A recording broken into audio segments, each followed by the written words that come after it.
When billionaire Elon Musk's private jet breaks down at a small airport outside Houston, he's forced to call an Uber. What should be a routine ride turns extraordinary when he notices complex space equations on his elderly driver's notepad. The IT equations aren't just good. They're revolutionary. This chance encounter with Haruki Tanaka, a brilliant former NASA engineer now driving to support his sick wife, is about to change the course of human history. Because hidden in Haruki's garage are designs that could transform space travel forever, if only someone would listen. And Elon Musk is definitely listening. It all started when Elon Musk glanced at his watch and frowned. It was almost midnight, and he was stranded at a tiny airport outside Houston.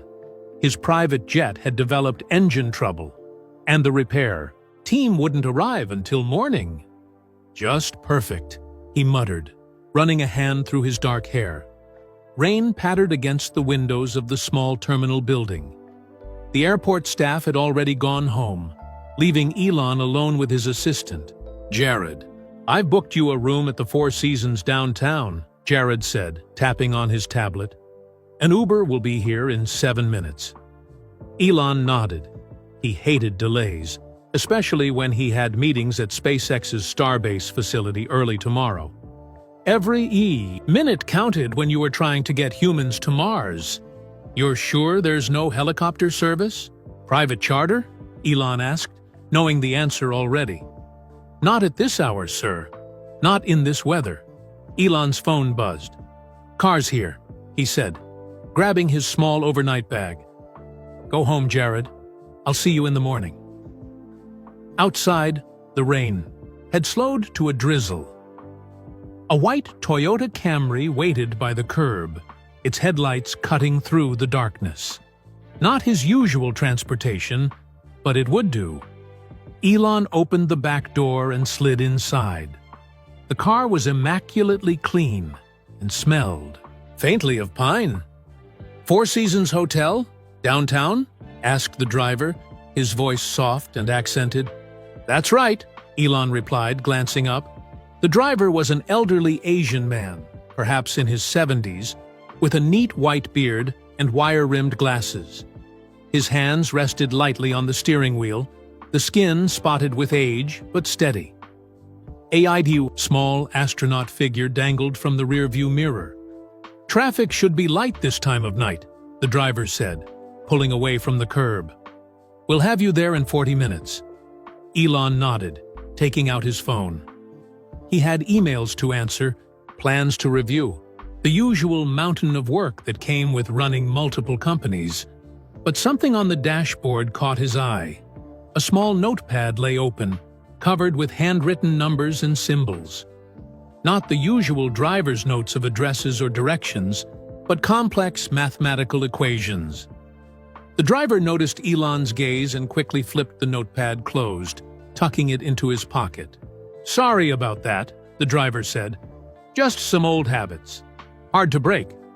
Elon's curiosity was piqued. Those weren't simple calculations. He'd spotted differential equations and what looked like orbital mechanics formulas. "No problem," Elon said casually. "I'm something of a math guy myself." The driver smiled politely in the rearview mirror but offered nothing more. They drove in silence for a few minutes, the wipers squeaking across the windshield. "I'm Elon, by the way," he said finally, deciding small talk was better than awkward silence. "Yes, Mr. Musk. I know who you are," the driver replied with a slight smile. "I'm Haruki Tanaka." "Those were some interesting equations on your notepad, Haruki," Elon said, watching for the man's reaction. Haruki's eyes flicked to the rearview mirror, meeting Elon's for a brief moment. "Just passing the time between rides," he said. "An old man's doodling." "Orbital mechanics isn't exactly doodling," Elon pressed. "That looked like propulsion efficiency calculations. Delta V optimization." Haruki's hands tightened slightly on the steering wheel. "You have a good eye, Mr. Musk." Comes with the territory when you build rockets, Elon replied. Where did you learn that kind of math? The car slowed for a red light. For a moment, Haruki was silent, as if debating how much to share. NASA, he finally said. Many years ago, the light turned green, and they moved forward again. You worked for NASA? Elon leaned forward, his emails forgotten. Johnson Space Center. 32 years, Haruki said, a touch of pride entering his voice. I was an engineer on the space shuttle program, propulsion systems. Elon's mind raced. A NASA engineer driving an Uber at midnight? The man had to be at least semi-retired, but still, someone with that background could command consulting fees of hundreds of dollars an hour. What brought you to Uber? Elon asked, trying to keep his tone conversational. Haruki shrugged. Life, Mr. Musk. NASA downsized after the shuttle program ended. I was offered early retirement. My pension is not what was promised. And my wife May has medical expenses. The car merged onto the highway toward downtown Houston, the road nearly empty at this hour. The gleaming skyline appeared in the distance, a constellation of lights against the night sky. So I drive. It keeps me busy, puts extra food on the table. Haruki gestured toward the notepad in his pocket. And I still play with my equations. Old habits. Those didn't look like old equations to me, Elon said. That was cutting-edge work. Haruki's eyes crinkled slightly at the corners, the only indication he was smiling. An engineer never really retires, Mr. Musk. The mind keeps working, even when nobody is paying for the ideas anymore. Something in his tone, a mixture of resignation and wasted potential, struck Elon deeply. How many brilliant minds were out there, sidelined by circumstance? How many world-changing ideas never saw the light of day? Tell me about your work at NASA, Elon said. What systems did you specialize in? For the next 20 minutes, as they drove through the sleeping city, Haruki opened up. He spoke of fuel injection systems he'd designed for the main engines, of efficiency improvements that saved thousands of pounds of fuel per launch, of safety redundancies he'd implemented that never failed. The more Haruki talked, the more Elon realized this was no ordinary engineer. The concepts he described were innovative even by today's standards, and he spoke about complex systems with the clarity of a true expert. Your notepad, Elon said as they approached the hotel. Those weren't old NASA calculations, were they? Haruki hesitated. No, he admitted. Just a personal project. Something I tinker with during slow nights. Something to do with interplanetary propulsion? Haruki's eyebrows rose slightly. Very good, Mr. Musk. Yes, a more efficient engine design. Theoretical, of course. The car pulled up to the gleaming entrance of the Four Seasons. A doorman rushed forward with an umbrella, though the rain had stopped. What's your phone number, Haruki? Elon asked suddenly. My phone number? Haruki seemed puzzled. I'd like to continue our conversation. Maybe see those equations in more detail. Haruki slowly recited his number, which Elon entered into his phone. Expect. My call tomorrow, Elon said, handing Haruki a $100 bill. And keep that notepad handy. As Elon stepped out of the car, Haruki called after him. Mr. Musk, why would you care about an old man's scribbles? Elon leaned down, looking back into the car. Because the old man might just have solved a problem I've been working on for years, and because good ideas deserve to fly, no matter who they come from. He closed the door and walked into the hotel, already texting his assistant. The SpaceX meetings would need to be rescheduled. He had just found something much more interesting. a hidden genius driving an Uber with equations that might change everything. Behind him, Haruki Tanaka sat in his white Toyota, staring at the $100 bill in his hand, wondering if the strange encounter was just a dream or the beginning of something extraordinary. Haruki drove home in a daze, the $100 bill tucked safely in his wallet. Had that really happened? Had Elon Musk, just asked for his phone number? He pulled into the driveway of his small ranch-style home in a modest Houston suburb. The porch light was still on, which meant May was waiting up for him. Despite her illness, she never went to bed until he was home safe. Haruki's joints ached as he climbed out of the car. Driving for 12 hours straight took its toll on a man his age. He was tired, but his mind buzzed with the strange encounter. Inside, he found May sitting in her favorite armchair, a blanket draped over her legs. At 68, she was still beautiful to him, even with her thinning hair and the paleness that came with her treatments. "You're late tonight," she said, her eyes crinkling with a smile. "Busy evening?" Haruki hung his jacket on the hook by the door. "You won't believe who was in my car tonight." He told her about picking up Elon Musk, about the man noticing his equations, about the unexpected interest in his work. As he spoke, May's eyes grew wider. "Did you show him your designs?" she asked. Haruki shook his head. "No, just the basic equations. He doesn't know about the full system yet. But he wants to talk more? Tomorrow?"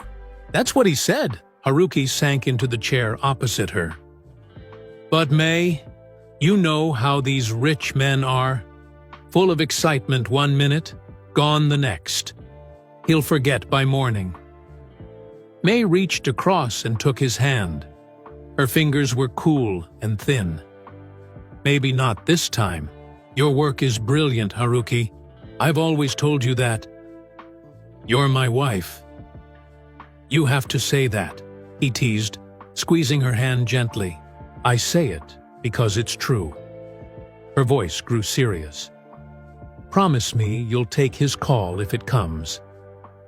Haruki looked into her eyes and nodded slowly. "I promise." From the hallway came the sound of soft footsteps. Their granddaughter Kira appeared, yawning, her long black hair tied in a messy bun. At 22, she looked remarkably like May had at that age. "I thought I heard voices," she said, leaning against the door frame.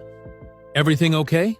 "Your grandfather met Elon Musk tonight," Mai said, eyes twinkling. Kira straightened up, suddenly wide awake. "What? The SpaceX guy? For real?" Haruki nodded.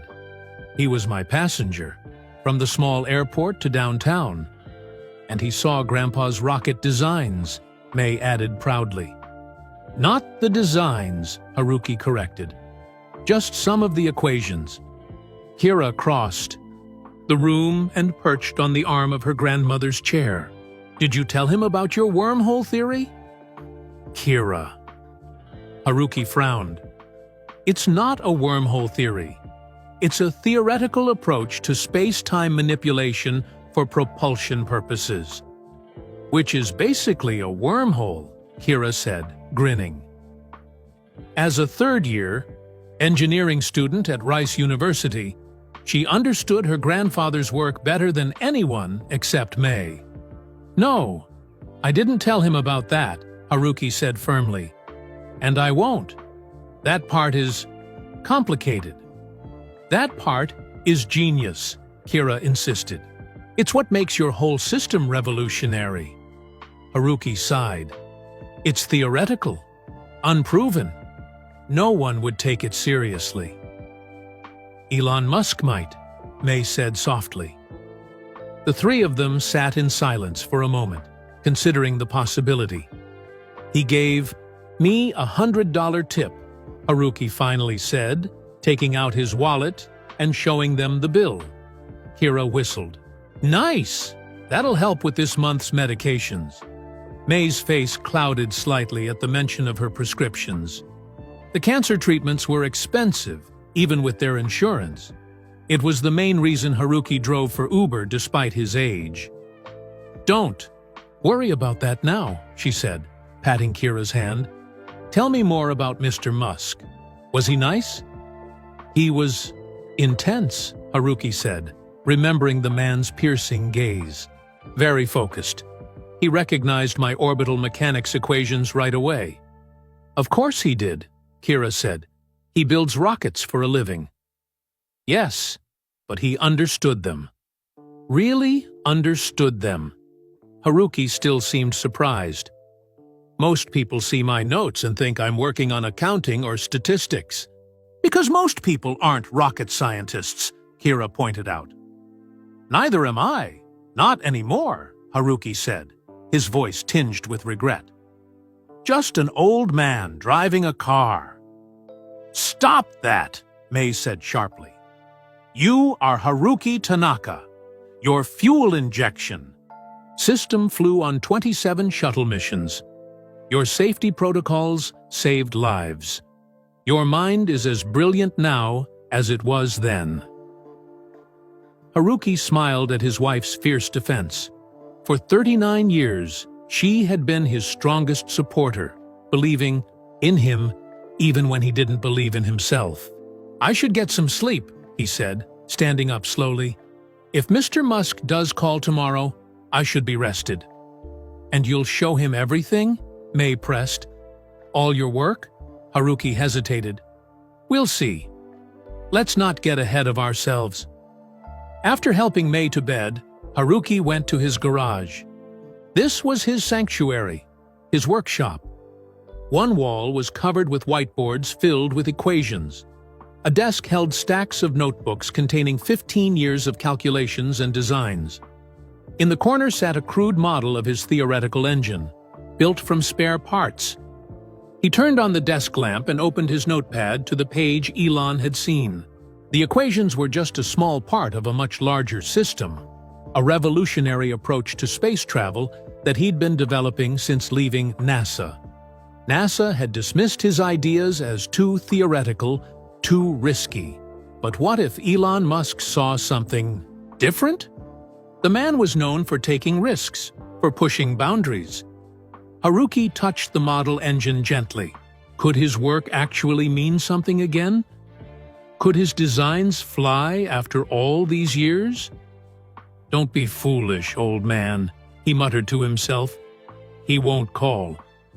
But as he turned off the light and closed the garage door, a small flame of hope flickered in his heart.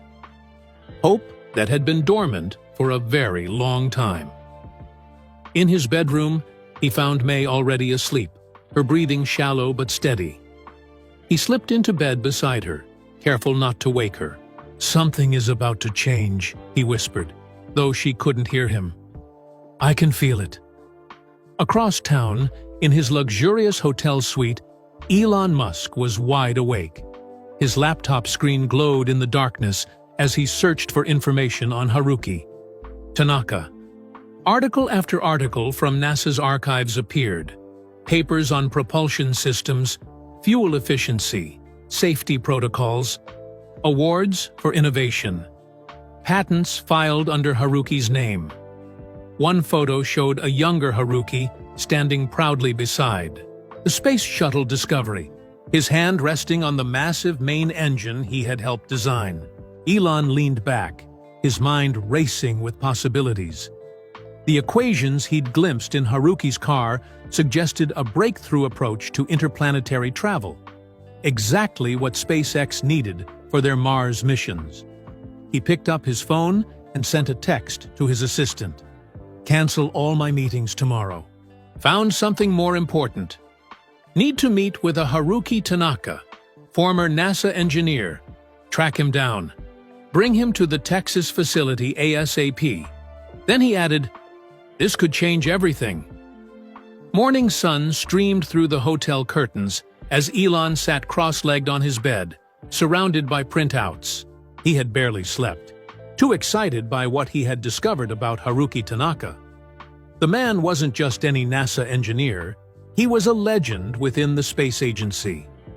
Haruki had designed fuel systems that increased efficiency by 17% on the space shuttle, saving millions in launch costs. His safety protocols had been adopted across the entire program. 3 patents bore his name, and he had received NASA's Exceptional Engineering Achievement Medal in 1992. Yet after 2011, when the shuttle program ended, Haruki seemed to vanish from the aerospace world. No new papers, no consulting work, nothing. Elon's phone buzzed. It was Jared, his assistant. "I found him, sir," Jared said. Haruki Tanaka lives in Pearland, south of Houston. He's been driving for Uber for about 4 years. Before that, he worked as a high school math teacher for a while. "A math teacher?" Elon frowned. "That's a waste of his talents." According to my sources, he tried to stay at NASA after the shuttle program, but was pushed into early retirement during budget cuts. He applied to several aerospace companies afterward, but was rejected, apparently for being overqualified or too close to retirement age. Elon's jaw tightened. Age discrimination was all too common in tech and engineering, something he found both foolish and short-sighted. "What time does he usually start driving?" Elon asked. His Uber profile shows he typically begins around 10 a.m. on weekdays. Elon checked his watch. 7:30 a.m. "Send a car to his house at 9. Tell him I want to meet at SpaceX's Texas development facility. And Jared, make it clear this isn't optional. Tell him I need his expertise on an urgent propulsion problem." "Yes, sir." Elon hung up and stared out the window at the Houston skyline. He thought about the equations he had glimpsed in Haruki's car. They weren't just innovative, they were revolutionary. If Haruki's calculations were correct, they could solve the fuel efficiency problems that had been plaguing SpaceX's Mars rocket designs. But Elon suspected there was more to it than that. Something in Haruki's manner, a careful guardedness when discussing his hobby project, suggested he was holding back something big. By 9:15 a.m., Elon was pacing the conference room at SpaceX's development facility outside Houston. The room's large windows overlooked the sprawling test site, where prototype rockets stood like silver sentinels against the Texas sky. His phone rang. It was Jared again. "Sir, we have a problem. Mr. Tanaka is refusing to come in. He says he has Uber passengers scheduled and can't cancel on them." Elon frowned. "Put him on the phone." There was a pause, then a familiar voice. "Mr. Musk, this is Haruki Tanaka." "Mr. Tanaka, I need you at my facility today. I've been looking at your background. Your work at NASA was brilliant. I believe your current equations could help solve a critical problem we're facing." "I'm flattered, truly," Haruki replied, his voice hesitant. "But I have commitments. People depend on me for rides, and my wife has a doctor's appointment this afternoon." Elon thought quickly. "What if I send a car for your wife, too? She can come with you. We have comfortable waiting areas, and I'll personally pay you triple what you would make driving Uber today." The line went silent. Elon could almost hear Haruki wrestling with the decision. "Maybe tomorrow would be better," Haruki finally said. "Mr. Tanaka," Elon said firmly, "I don't say this lightly, but what I glimpsed in your notepad could significantly advance our Mars program. Every day matters in this work. This isn't just about money, it's about making history." Another pause. "Then, my granddaughter would need to come too. She stays with my wife when I'm working." "Of course," Elon agreed immediately. "The car will pick up all 3 of you in 30 minutes. After hanging up, Elon instructed his team to prepare the engineering lab. He wanted Haruki to feel at home, surrounded by the tools and technology that had once been part of his daily life. At 10:45 a.m., Elon watched through the window as a black Tesla pulled up to the facility entrance. Haruki stepped out first, looking uncomfortable in a button-up shirt and slacks that seemed newly pressed. He helped an elderly woman exit the car, May, presumably, moving with the gentle care of decades-long love. Then a young woman emerged from the back seat. Tall and confident, she surveyed the SpaceX facility with undisguised curiosity. This must be the granddaughter. She supported May on one side while Haruki held the other, the three of them forming a unit. As they approached the building, Elon met them in the lobby. "Mr. Tanaka, thank you for coming."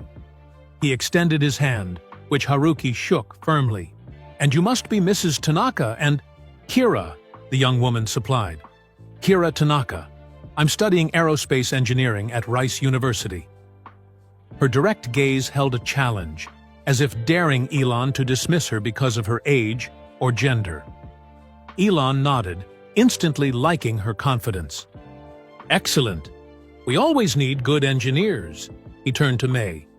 "Mrs. Tanaka, we've prepared a comfortable room where you can rest while we talk shop. There's tea, snacks, and a good view of our test facility." "Thank you," May said softly, her voice carrying the slight tremor of illness. "But I've been listening to Haruki's shop talk for 40 years. I think I'll join you, if that's all right." "Of course," Elon said, surprised but pleased. "Let me show you to our lab." As they walked through the facility, Elon noticed how Haruki's eyes darted to each piece of equipment, each computer screen, drinking in the technology with the keen interest of someone who had been away from his natural habitat for too long. Engineers and technicians stopped to stare as the group passed. Some recognized Haruki. A few of the older staff had worked with NASA in the past and whispered to their colleagues. In the main engineering lab, Elon had arranged for coffee and a light breakfast. He guided May to a comfortable chair while Haruki stood awkwardly, looking around at the advanced equipment. "So," Elon said, once they were settled, "let's talk about those equations I saw in your car." Haruki hesitated, glancing at his wife. May gave him a small nod of encouragement. "They're part of a system I've been developing," Haruki said slowly. "A new approach to interplanetary propulsion." "I'd like to see all of it," Elon said. "Not just the fragments I glimpsed." Haruki reached into his pocket and pulled out the notepad. He placed it on the table between them, but kept his hand on top of it. "What would you do with my ideas, Mr. Musk?" he asked, his voice quiet but direct. "If they proved valuable?" Elon held his gaze. "Implement them, build them, test them, and make sure you get full credit and compensation for your work." Kira stepped forward. "My grandfather's ideas aren't just valuable, Mr. Musk. They're revolutionary. But no one would listen because he's just a retired old man." Haruki shot her a warning look, but Elon was intrigued. "Revolutionary how?" he asked. Before Haruki could answer, Elon's chief propulsion engineer, Dr. Alvarez, entered the lab. She had been briefed on the situation and came prepared with questions. "Mr. Tanaka," she said, extending her hand, "it's an honor. Your paper on fuel injection turbopumps was required reading when I was at MIT." For the first time since arriving, Haruki smiled, a genuine smile that erased years from his face. Here, at least, was someone who spoke his language, who understood his work. "Please," he said, finally removing his hand from the notepad. "Call me Haruki." He opened the notepad and began to explain his ideas, his voice growing stronger with each page he turned. Watching him come alive, Elon knew he had been right. He had found something, someone, extraordinary. And whatever Haruki Tanaka was about to show them might indeed change everything. The meeting at SpaceX lasted 3 hours longer than planned. By the time they finished, The Texas sun was already low in the sky, casting long shadows across the test facility.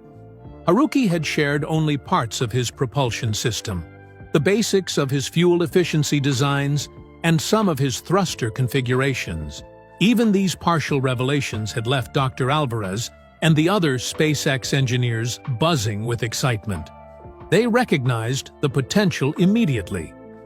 "Mr. Tanaka," Elon said as they wrapped up, "I want you to join SpaceX as a special consultant. We need your expertise on our Mars program." Haruki looked startled. "Consultant? At my age?" "Age is irrelevant. Your mind is what matters." Elon named a figure that made Kira gasp, and May squeeze her husband's hand. "That's very generous," Haruki said slowly, "but I can't accept." Elon frowned.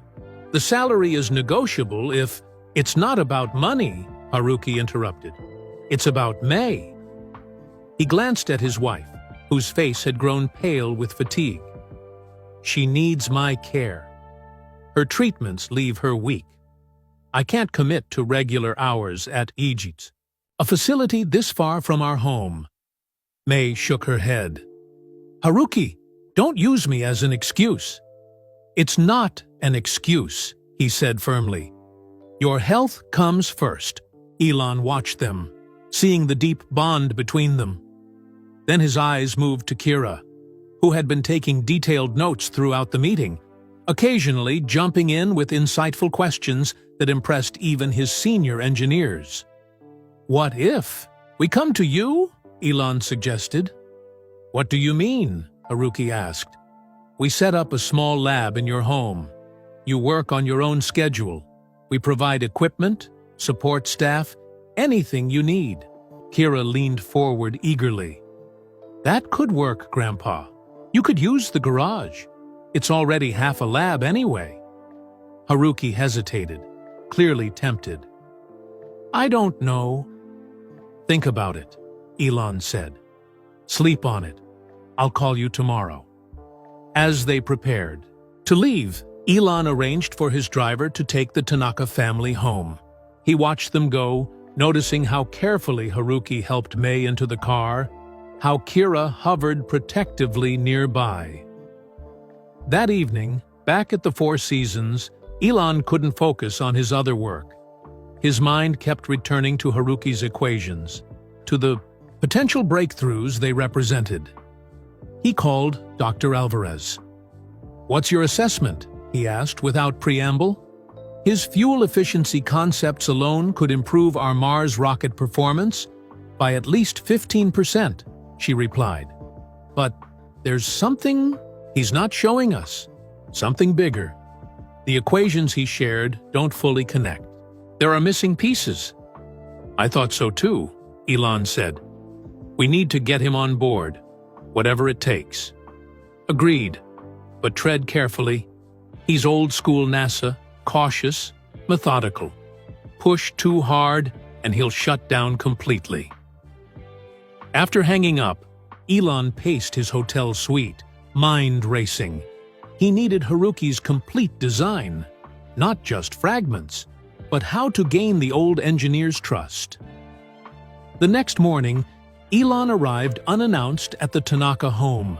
It was a modest single-story house, with a well-kept lawn and flower beds blooming with marigolds and petunias.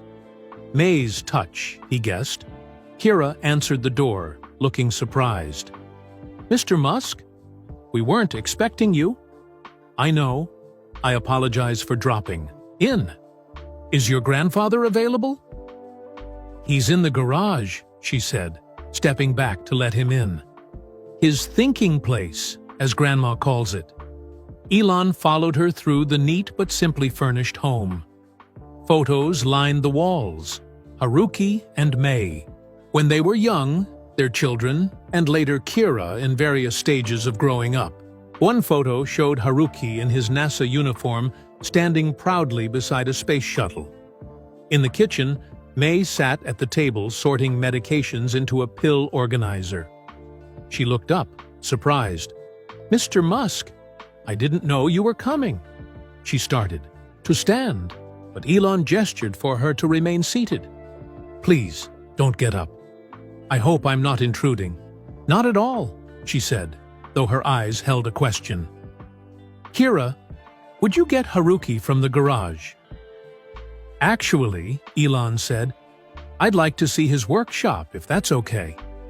Kira and May exchanged glances. "Of course," May said. "Kira, show Mr. Musk to the garage." As they walked, Kira spoke quietly. "My grandfather has been up all night working on his equations. Your visit yesterday, it awakened something in him." "That's good, isn't it?" Elon asked. "Yes, but—" She hesitated. "Please don't get his hopes up if you're not serious. He's been disappointed too many times." Before Elon could respond, they reached the garage door. Kira knocked. "Grandpa, you have a visitor." She opened the door to reveal a space transformed by obsession.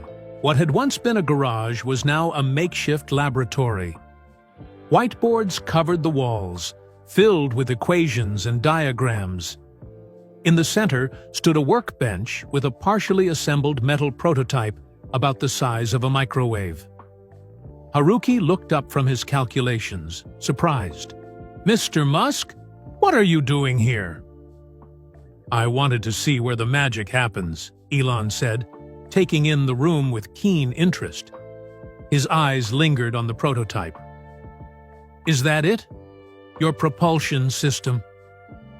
Haruki moved to stand between Elon and the key device. "Just a small-scale model. Not functional, of course." "Of course," Elon echoed, though he suspected otherwise. "Mr. Tanaka, I came to make you an offer in person." He laid out his proposal. SpaceX would set up a fully equipped lab in Haruki's garage. They would provide any materials, computers, and testing equipment needed. Haruki would work on his own schedule, with no pressure to come to the SpaceX facility unless he wanted to. And most importantly, Elon continued, "You'll have complete creative control. This is your project. We're just providing resources." Haruki's expression remained guarded. "And what does SpaceX get in return?" "First rights to implement your designs in our Mars program, with full credit and royalties to you." Elon named a percentage that made Haruki's eyebrows rise. "You're that convinced my work has value?" "I am."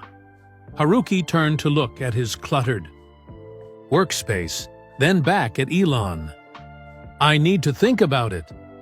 "Of course," Elon said, though inwardly he was impatient.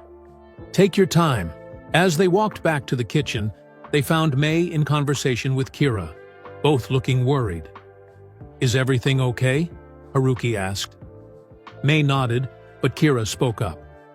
"Grandma's doctor called. They want to adjust her treatment plan. It's going to cost more." A shadow crossed Haruki's face. "How much more?" Kira named a figure that made him wince. "We'll manage," he said firmly, though Elon could see the strain in his eyes. "Mr. Tanaka," Elon said quietly, "my offer includes full health benefits for you and your wife. Any treatments, any specialists, all covered." The room went silent.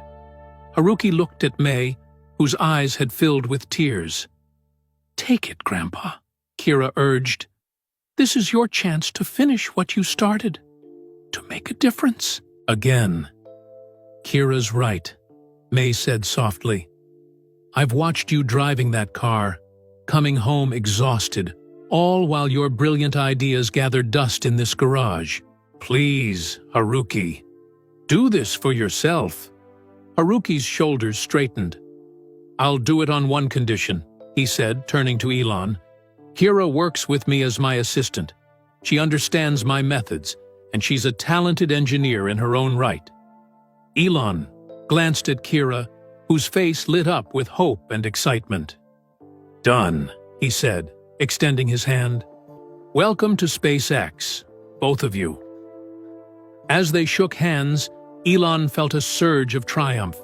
He had secured not just Haruki's extraordinary mind, but also that of his granddaughter, a bonus he hadn't anticipated. "When can we start?" Kira asked eagerly. "I'll have a team here tomorrow to set up the lab," Elon promised. "By next week, you'll have everything you need to turn those equations into reality." As Elon left the Tanaka home, he couldn't help but feel he had just changed the course of not just one family's life, but potentially that of human space exploration. Whatever Haruki was hiding in those incomplete equations, Elon was now one step closer to discovering it. Behind him, the Tanaka family stood in their doorway. Haruki with his arm around Mei, Kira bouncing with barely contained excitement. A new chapter was beginning for all of them, filled with both promise and uncertainty. True to his word, Elon sent a team the very next day. The Tanaka garage transformed rapidly into a high-tech laboratory. Workbenches with precision tools lined the walls. 3 powerful computer stations with advanced modeling software replaced Haruki's old desktop. In the center stood a small testing platform where prototypes could be safely evaluated. Kira watched the installation with wide eyes. "This equipment must cost millions," she whispered to her grandfather. Haruki nodded, looking both thrilled and intimidated. After the technicians left, he stood in the middle of his new lab, running his fingers over the gleaming surfaces, hardly believing this was happening. A week later, Dr. Alvarez arrived with 2 young SpaceX engineers, Raj Patel and Marcus Chen. They would work directly with Haruki and Kira, helping to translate Haruki's theoretical designs into testable models. "Mr. Musk wants regular updates," Dr. Alvarez explained. "But otherwise, this is your show, Mr. Tanaka. These engineers are here to assist, not direct." Haruki appreciated the respect this arrangement showed.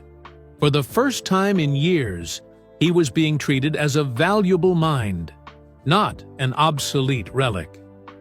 The work began in earnest. Mornings and afternoons were devoted to the propulsion system.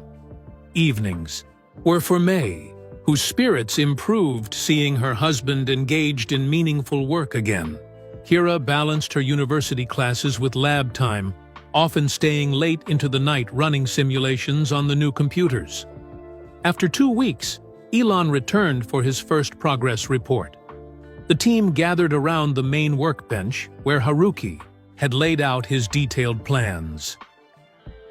"We've been focusing on the fuel efficiency system," Haruki explained, pointing to a series of diagrams.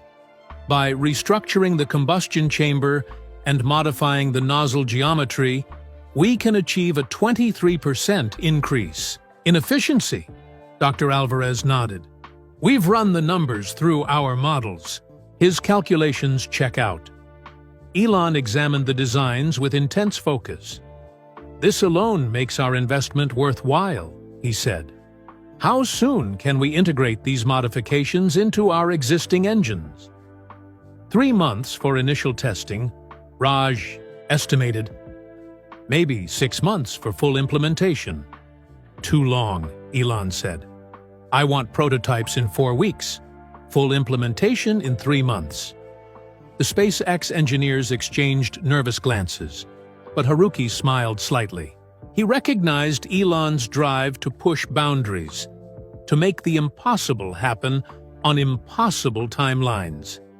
It reminded him of the early days at NASA during the space race. "We can do it," Haruki said confidently. "If you provide additional fabrication, resources." "Done," Elon replied without hesitation. "What else?" Haruki hesitated, glancing at Kira. She gave him an encouraging nod. "There's something more," he said slowly, moving to a locked cabinet in the corner of the lab. "Something I haven't shared yet." The room went quiet as Haruki unlocked the cabinet and removed a thick notebook bound in faded blue leather. It looked old, well-used, its pages dog-eared and covered with handwritten notes.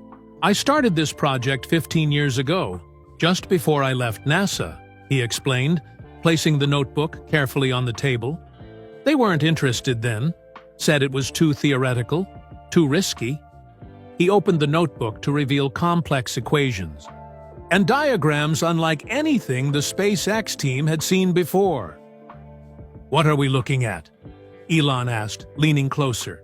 "A different approach to space propulsion entirely," Haruki said. "Not just more efficient rockets, something beyond chemical propulsion." Dr. Alvarez studied the equations, her expression changing from confusion to shock. "This looks like... No, that can't be right." She looked up at Haruki. "Are you suggesting a method for manipulating space-time fabric for propulsion?" Haruki nodded. "In simple terms, yes." "That's science fiction," Marcus said dismissively. "Warp drives aren't possible with our current understanding of physics." "I didn't say warp drive," Haruki corrected gently.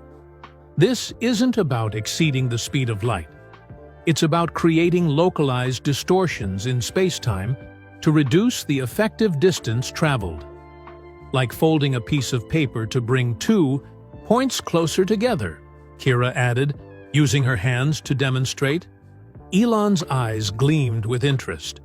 "You're describing something like an Alcubierre drive, but without the negative mass requirements." "Similar concept, different approach," Haruki confirmed. "Dr. Alcubierre's theoretical drive requires exotic matter we can't create. My system works with existing technology and materials." Raj shook his head. "With all due respect, sir, that's impossible." 15 years ago, landing and reusing orbital-class rockets was considered impossible, Elon pointed out. "I've built my career on impossible things." He turned back to Haruki. "Show me how it works." For the next hour, Haruki explained his theory, writing equations on the digital whiteboard, illustrating concepts with hand gestures and simple diagrams. The room remained silent except for his voice and the occasional question from Elon or Dr. Alvarez. As Haruki's explanation reached its conclusion, Marcus and Raj looked stunned. Dr. Alvarez sat with her hands pressed against her temples, as if trying to contain the implications of what she'd just heard. "If this works," she said slowly, "we wouldn't just reach Mars faster. We could potentially reach the outer planets within weeks instead of years." "Exactly," Haruki said. Elon had been unusually quiet throughout the explanation. Now he spoke. "Have you tested any of this, even on a microscopic scale?" Haruki and Kira exchanged glances. "We've conducted some very small experiments," Kira admitted. "In the old garage, before all this?" She gestured to the new equipment. "Using parts from old microwaves and some creatively acquired materials." "What were the results?" Elon asked. "Inconclusive, but promising," Haruki said. "We measured what appeared to be a localized distortion in space-time, but our equipment wasn't sophisticated enough for proper analysis." Elon stood up straight. Decision made. "We're going all in on this. Dr. Alvarez, I want you to personally oversee this project. Whatever resources you need, you'll have." Dr. Alvarez nodded, though she still looked overwhelmed by the implications of Haruki's theory. "Marcus, Raj," Elon continued, "either get on board with this or I'll find engineers who will. I don't need skeptics. I need builders." The young engineers straightened up, recognizing both the opportunity and the challenge. "We're in," Raj said, speaking for both of them. "Good." Elon turned back to Haruki.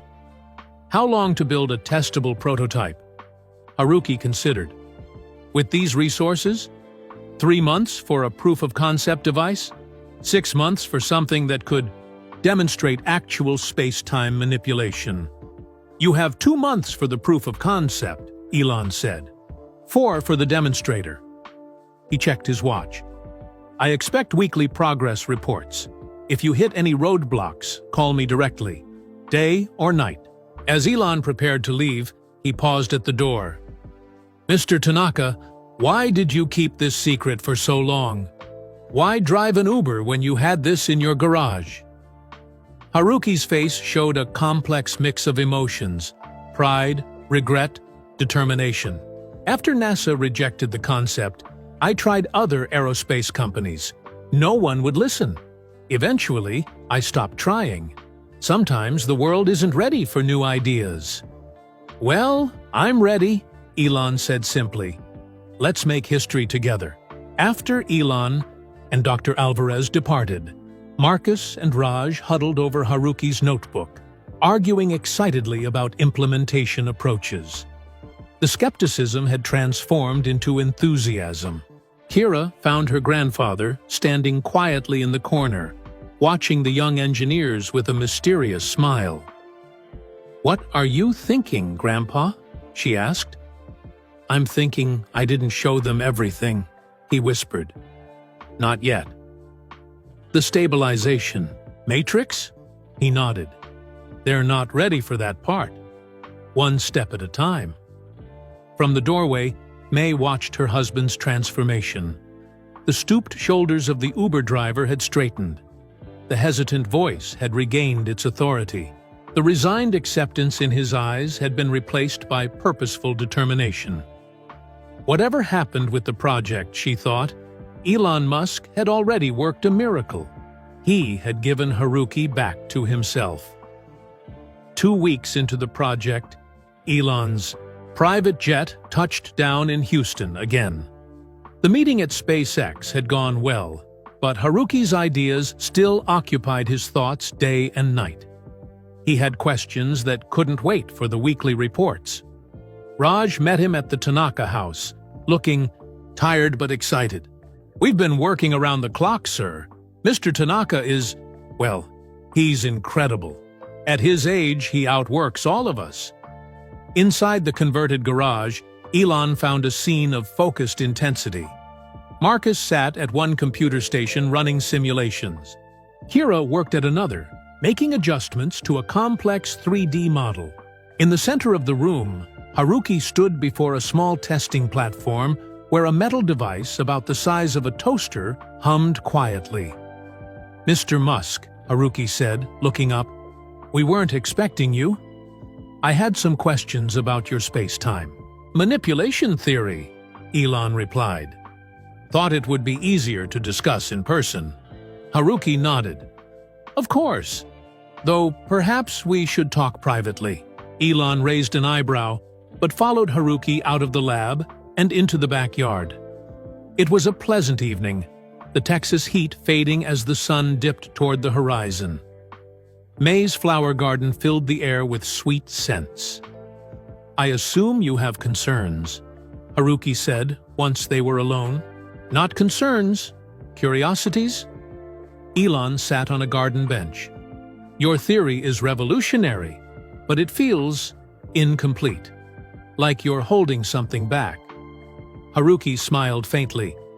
"You have good instincts, Mr. Musk." "Call me Elon, please." "Elon, then." Haruki sat beside him, his face serious. "What I showed your team is only part of the picture. The space-time manipulation system is real, and it will work as described. But it's not my ultimate goal." "What is your ultimate goal?" Haruki was silent for a long moment, as if weighing a decision. Finally, he spoke. "Have you heard of the Krasnikov tube theory?" Elon's eyes widened slightly. "A theoretical method for creating a traversable pathway through space-time. A sort of tube where the laws of physics are altered to allow faster travel. But it's purely theoretical." "So were black holes once," Haruki countered. "Everything is theoretical until someone builds it. Are you saying you've found a way to create a Krasnikov tube?" "Not exactly." Haruki leaned forward, lowering his E. voice, though no one else was nearby. I've developed a theory for creating something similar but more stable. A controlled wormhole, essentially. Elon stared at him. That would change everything. Interstellar travel would become possible within a human lifetime. Exactly. Haruki's eyes shone with intensity.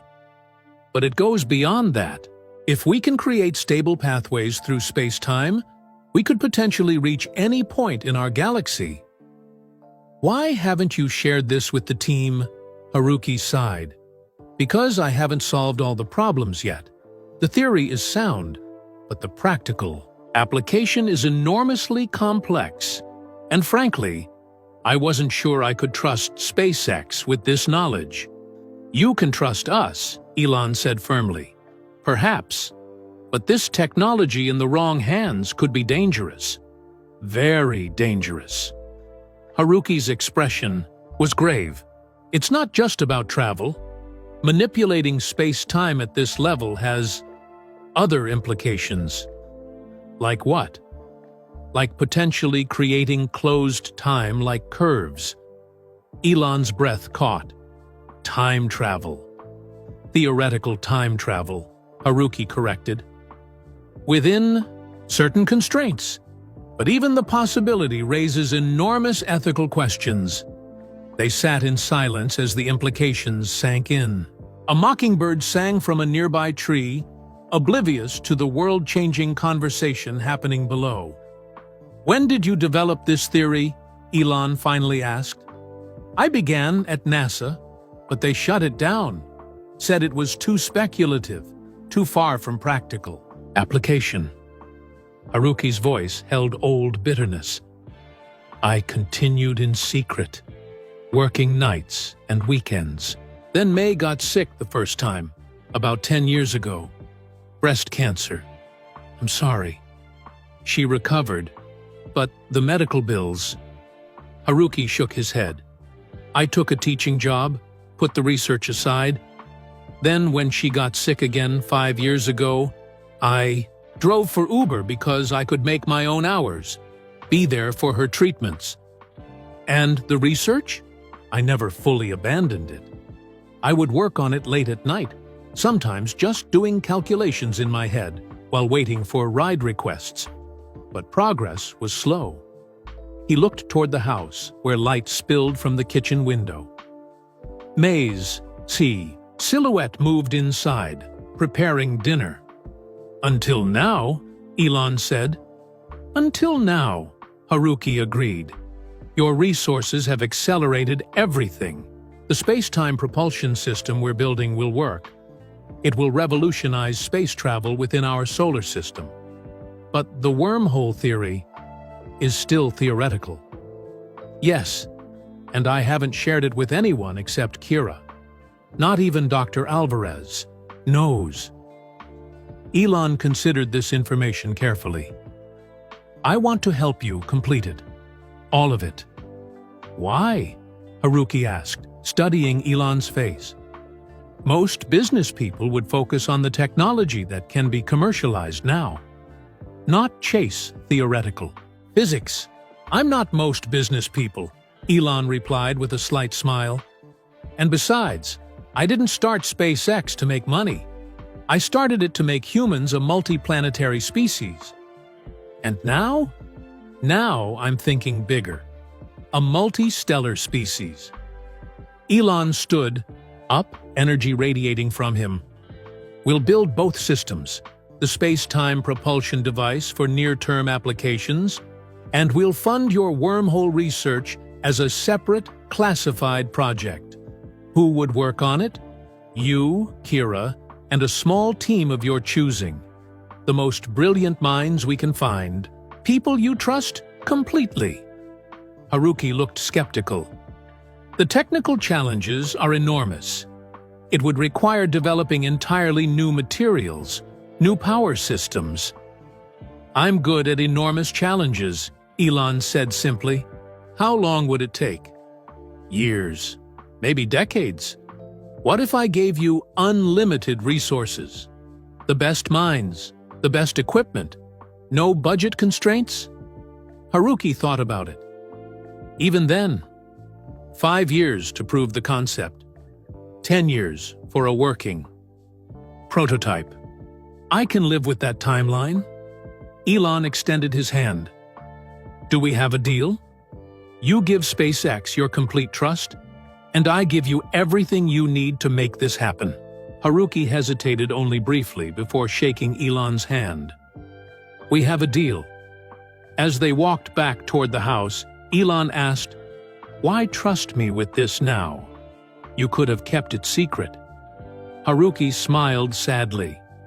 May's cancer is back. Stage 4, this. Time. The doctors give her 2 years, maybe 3 with aggressive treatment. His voice cracked slightly. I want to complete this work while she can still see it. I want her to know that our sacrifices meant something. Elon placed a hand on the older man's shoulder. We'll make it happen. I promise. They entered the kitchen, where May was setting the table for dinner. She looked up with a smile that transformed her thin face. Will you join us, Mr. Musk? I'd be honored, Elon replied. During dinner, they carefully avoided any mention of wormholes or space-time manipulation. Instead, they talked about ordinary things: Kira's university studies, May's garden, Haruki's early days at NASA. For a little while, they were just people sharing a meal, not revolutionaries planning to change humanity's future. After dinner, as Elon prepared to leave, Haruki walked him to his car. There's something else you should know, Haruki said quietly. Something I haven't told anyone, not even Kira or May. What is it? I've already conducted a small wormhole experiment. Years ago, using equipment I borrowed from the university where I was teaching. Elon stared at him. What happened? It worked. For 3.7 microseconds, I created a stable microscopic wormhole between 2 points in space. Then, my equipment failed from the power surge. Haruki's eyes shone in the darkness. It's not just theory, Elon. It's possible. I've seen it. On the drive back to his hotel, Elon sat in stunned silence. If what Haruki said was true, if stable wormholes were actually possible, then everything would change. Not just space travel, but human civilization itself. For the first time since founding SpaceX, Elon felt like he might have been thinking too small. Mars was just the beginning. With Haruki's technology, the stars themselves were within reach. Next morning, Elon called an urgent meeting at the SpaceX facility. Dr. Alvarez arrived first, followed by several senior executives. They gathered in the conference room, curious about the sudden summons. I've made a decision, Elon announced once everyone was seated. We're creating a new division within SpaceX. Top secret, highest clearance level. It will be called Project Tanaka. Dr. Alvarez raised an eyebrow. Based on Haruki's propulsion system? Yes, but with an expanded scope. Elon paced energetically as he spoke. We'll continue developing the space-time manipulation drive for near-term applications. But we're also going to pursue more ambitious goals. Such as? One executive asked. You'll be briefed if you're assigned to the project, Elon replied. For now, know that this is the most important work we're doing. More important than Mars. More important than Starship. The executives exchanged surprised glances. Nothing was more important than Mars in Elon's universe. Until now, apparently. I want a dedicated facility near Haruki's home, Elon continued. Something that looks ordinary from the outside, but has state-of-the-art labs inside. And I want our best people on this, Dr. Alvarez nodded. I'll start looking for a suitable location today. Good. And one more thing. I'm offering Haruki Tanaka a formal position as Chief Theoretical Officer with full benefits, stock options, and a salary appropriate for someone of his expertise. That's excellent, Dr. Alvarez said. His knowledge is irreplaceable. I'm not sure he'll accept, Elon admitted. He's determined to work from home to care for his wife. But I want the offer on the table. After the meeting, Elon drove back to the Tanaka house. This time, Kira answered the door with a worried expression. "Grandma's having a bad day," she explained quietly. "The medications make her very tired." "I understand," Elon said. "Is your grandfather available?" "He's with her now, but he should be out soon. You can wait in the lab if you'd like." In the garage laboratory, Raj and Marcus were working silently at their computer stations. They nodded respectfully to Elon, but continued their tasks. The prototype device sat on its testing platform, modified since yesterday with new components. After 20 minutes, Haruki entered, looking tired but composed. "How is she?" Elon asked. "Resting now?" Haruki rubbed his eyes. "The new treatment protocol is aggressive. Some days are harder than others."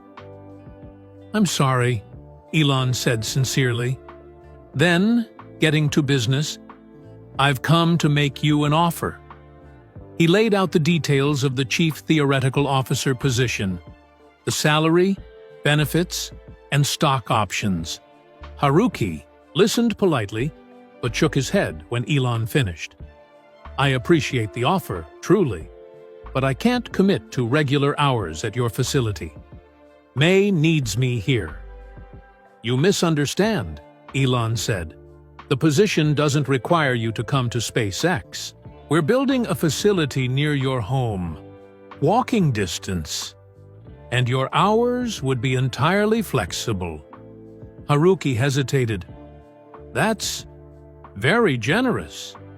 "It's practical," Elon countered. "Your mind is too valuable to waste driving strangers around." "Houston." A ghost of a smile crossed Haruki's face. "If you hadn't needed that ride from the airport, we wouldn't be having this conversation." "True. Sometimes the universe works in strange ways." Elon leaned forward. "But chance only gets us so far. The rest is choice. Will you choose to work with us officially?" Haruki glanced toward the house, thinking of May. "The medical benefits. They would cover experimental treatments." "Everything," Elon promised. "The best specialists, any treatment protocol, anywhere in the world." Haruki took a deep breath. "Then I accept. But with one condition." "Name it." "Kira must be part of the team. Not just as my assistant, but as a full engineer with her own role." Elon studied the older man's face. "You really believe in her abilities, don't you?" "She's brilliant," Haruki said simply. "Smarter than I was at her age. She understands my work intuitively. And she has something I lack, a fresh perspective." "Done," Elon agreed. "She'll need to complete her degree, but we can work around her class schedule." "Actually," came a voice from the doorway, "I've already spoken to my department head." They turned to see Kira standing there, a determined expression on her face. "I'm switching to an accelerated program," she continued. "I can finish my degree in 8 months while working here part-time. After that, I'm all in." Elon nodded approvingly. "Ambitious. I like that." A comfortable silence fell as the three of them considered the path ahead. Then Haruki spoke, his voice thoughtful. "This team we're building for the Wormhole Project, it needs to be small, trustworthy, the right mix of skills." "I agree," Elon said. "Who do you have in mind?" "Dr. Alvarez, certainly. She has the perfect background in advanced propulsion theory." Haruki considered further. Raj has shown remarkable insight with the computational models. I'd want him involved." "Not Marcus?" Elon asked, curious. Haruki shook his head slightly. "Marcus is brilliant, but he's too conventional in his thinking, too bound by existing physics paradigms." "Anyone else?" "Yes, but not from SpaceX." Haruki reached for a tablet and pulled up an academic profile. Dr. Sophia Chen at Caltech. She's doing groundbreaking work on quantum field manipulation. Her research parallels some of my theoretical work, though she doesn't realize it yet. Elon studied the profile. I'll reach out to her today. And one more. Haruki showed him another profile. Dr. Kwame Osei at MIT. His work on exotic materials could be critical for the containment systems we'll need. Elon nodded. I'll make it happen. Later that day, Elon, Haruki, and Kira sat at the Tanaka kitchen table, planning the future. May had joined them briefly but tired quickly and returned to bed. Her absence hung in the air, a reminder of why their timeline felt so urgent. The facility should be complete within 3 weeks, Elon said, showing them renderings on his tablet. From the outside, it will look like a small data center.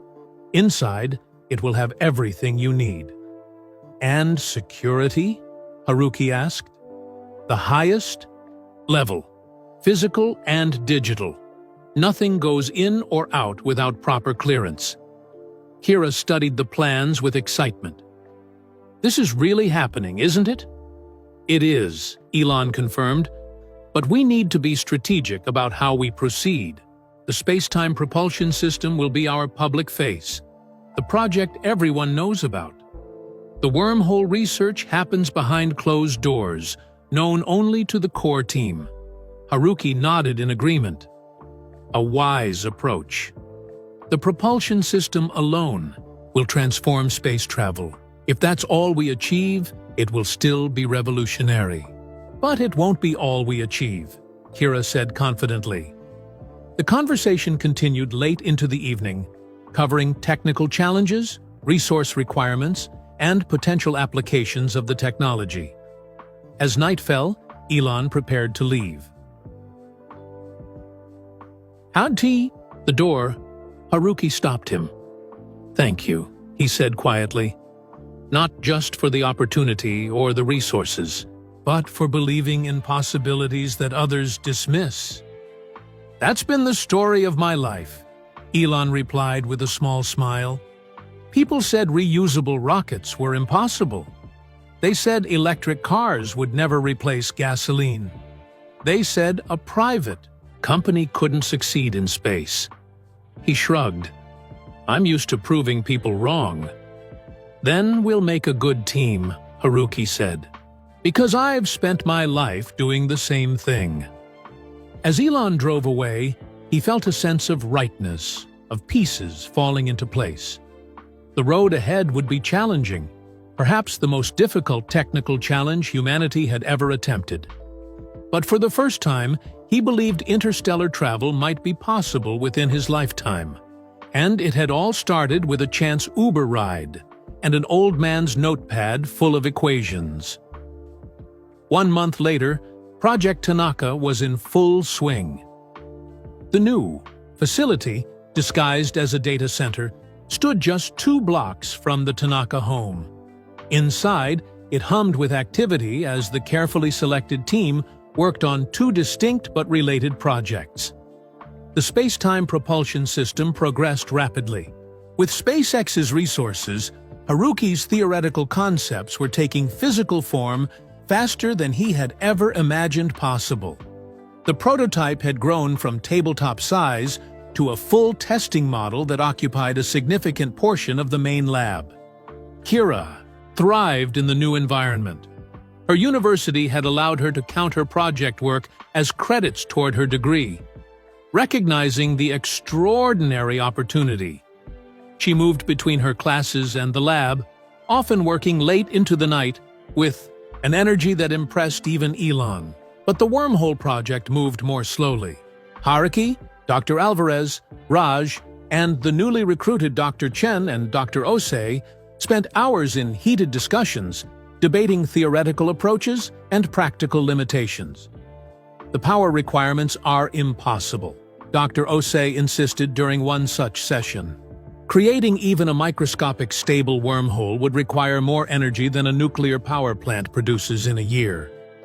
That's assuming conventional power generation methods, Haruki countered. We need to think differently. Perhaps we could harness zero-point energy, Dr. Chen suggested. My research indicates theoretical, unproven, Dr. Osei interrupted. We need practical solutions. Kira, who had been listening quietly, spoke up. What about using the space-time distortion itself as a power source? If we can create even a small distortion, the energy differential between normal space and the distorted region could be tapped. The senior scientists fell silent, considering her suggestion. Bootstrapping, Haruki murmured, writing rapid calculations on the whiteboard. It could work. The initial energy input would need to be significant, but once the process begins, it could become self-sustaining. Dr. Chen finished, eyes wide with excitement. From that moment, the wormhole project gained momentum. Kira's insight had broken a major theoretical logjam. The team now had a direction, a potential solution to one of their biggest challenges. Every Wednesday evening, Elon flew in for project updates. These meetings became the highlight of the week, with team members eagerly showcasing their progress. Today, Elon arrived looking tired but keenly focused. The propulsion prototype passed all preliminary tests, Dr. Alvarez reported proudly. We're achieving a 26% space-time distortion in the test chamber, which translates to approximately 40% reduction in effective distance. Good, Elon nodded. Timeline for full-scale testing? 3 weeks, Raj said confidently. We've solved the containment field stability issues. And the wormhole project? Elon turned to Haruki. Progressing, Haruki said cautiously. Dr. Chen has developed a new approach to the quantum field manipulations required for stability, and Dr. Osei has created a promising new material for the containment rings. But? Elon prompted, sensing hesitation. Haruki sighed. But we're still facing fundamental challenges with the mathematics. Some of the equations simply don't resolve within our current understanding of physics. The room fell silent. This was the frustrating reality of pushing beyond the frontiers of science. Sometimes the map simply ended, and new territory had to be charted from scratch. Show me, Elon said. Haruki led him to a whiteboard covered with complex equations. This section here describes the transition boundary between normal space and the wormhole threshold. The mathematics becomes problematic, meaning the numbers go to infinity, Dr. Chen explained, which suggests either our approach is flawed or our understanding of the underlying physics is incomplete. Haruki finished. Elon studied the equations, his face unreadable. Then he looked up at the team. History is full of impossible equations that were later solved when someone approached them differently. Keep pushing. After the meeting, Elon found Kira alone in the lab, running simulations on her computer. You should go home and rest, he said. It's late. She shook her head without looking away from the screen. I'm close to something. I can feel it. Elon smiled. Her dedication reminded him of himself at that age. Your grandfather mentioned you were the one who suggested the energy bootstrap concept. Just a crazy idea that happened to work, she said modestly. No such thing as a crazy idea in this field, only untested ones. Elon pulled up a chair beside her. How's your grandmother doing? Kira's face clouded. Some good days, some bad. The new treatments are tough on her, but she's fighting. She paused her simulation and turned to face him. Can I ask you something personal? Sure. Why are you doing this? The Mars mission makes sense. It's practical, achievable, commercially viable, eventually. But this? She gestured to the wormhole project materials. This might not work. It might take decades. It might never be profitable. Elon considered the question carefully. Do you know why I started SpaceX? To make humans a multiplanetary species. Yes, but why? Because I read too much science fiction as a kid. Because I wanted to see people on Mars in my lifetime? He shook his head. It's bigger than that. I believe expanding beyond Earth is essential for human consciousness to survive long-term. If we stay on one planet, eventually, something will wipe us out. An asteroid, a pandemic, nuclear war, AI gone wrong. Pick your apocalypse. And the wormhole project? Kira prompted. Same principle, larger scale. Mars is just the beginning. If we want humanity to truly thrive, to spread consciousness throughout the galaxy, we need this. He pointed to her simulation. We need to reach the stars. Your grandfather's work might make that possible. Kira nodded slowly. Thank you for believing in him when no one else would. I know what it's like to have people dismiss your ideas, Elon said simply. The next morning, Haruki arrived at the lab to find most of the team gathered around Kira's workstation, expressions of disbelief on their faces. What's happening? He asked. Raj turned, eyes wide. Kira may have solved the transition boundary problem. What? How? Dr. Chen moved aside so Haruki could see the screen. She approached it from a higher dimensional perspective. Instead of trying to resolve the infinity in three-dimensional space, she created a mathematical model with 11 dimensions. String theory dimensions, Haruki murmured, scanning the equations. Exactly, Dr. Osei said. And when projected back into three-dimensional space, the infinities cancel out, Haruki finished, amazed. The boundary becomes stable. Kira looked exhausted but triumphant. It still needs refinement, but the basic approach works. The simulations are clean. Haruki placed a hand on his granddaughter's shoulder, overcome with pride. I always knew you were brilliant, but this... The moment was interrupted when Marcus burst into the lab, looking upset. Dr. Alvarez wants everyone in the main testing chamber. There's a problem with the propulsion prototype. They hurried to the larger lab, where Dr. Alvarez stood beside the prototype, face grim. The containment field failed during the latest test, she explained. The space-time distortion became unstable. We nearly had a cascading collapse. Damage? Haruki asked, examining the prototype. Minimal to the hardware, but the implications are serious. If this had happened at full power... She didn't need to finish the thought.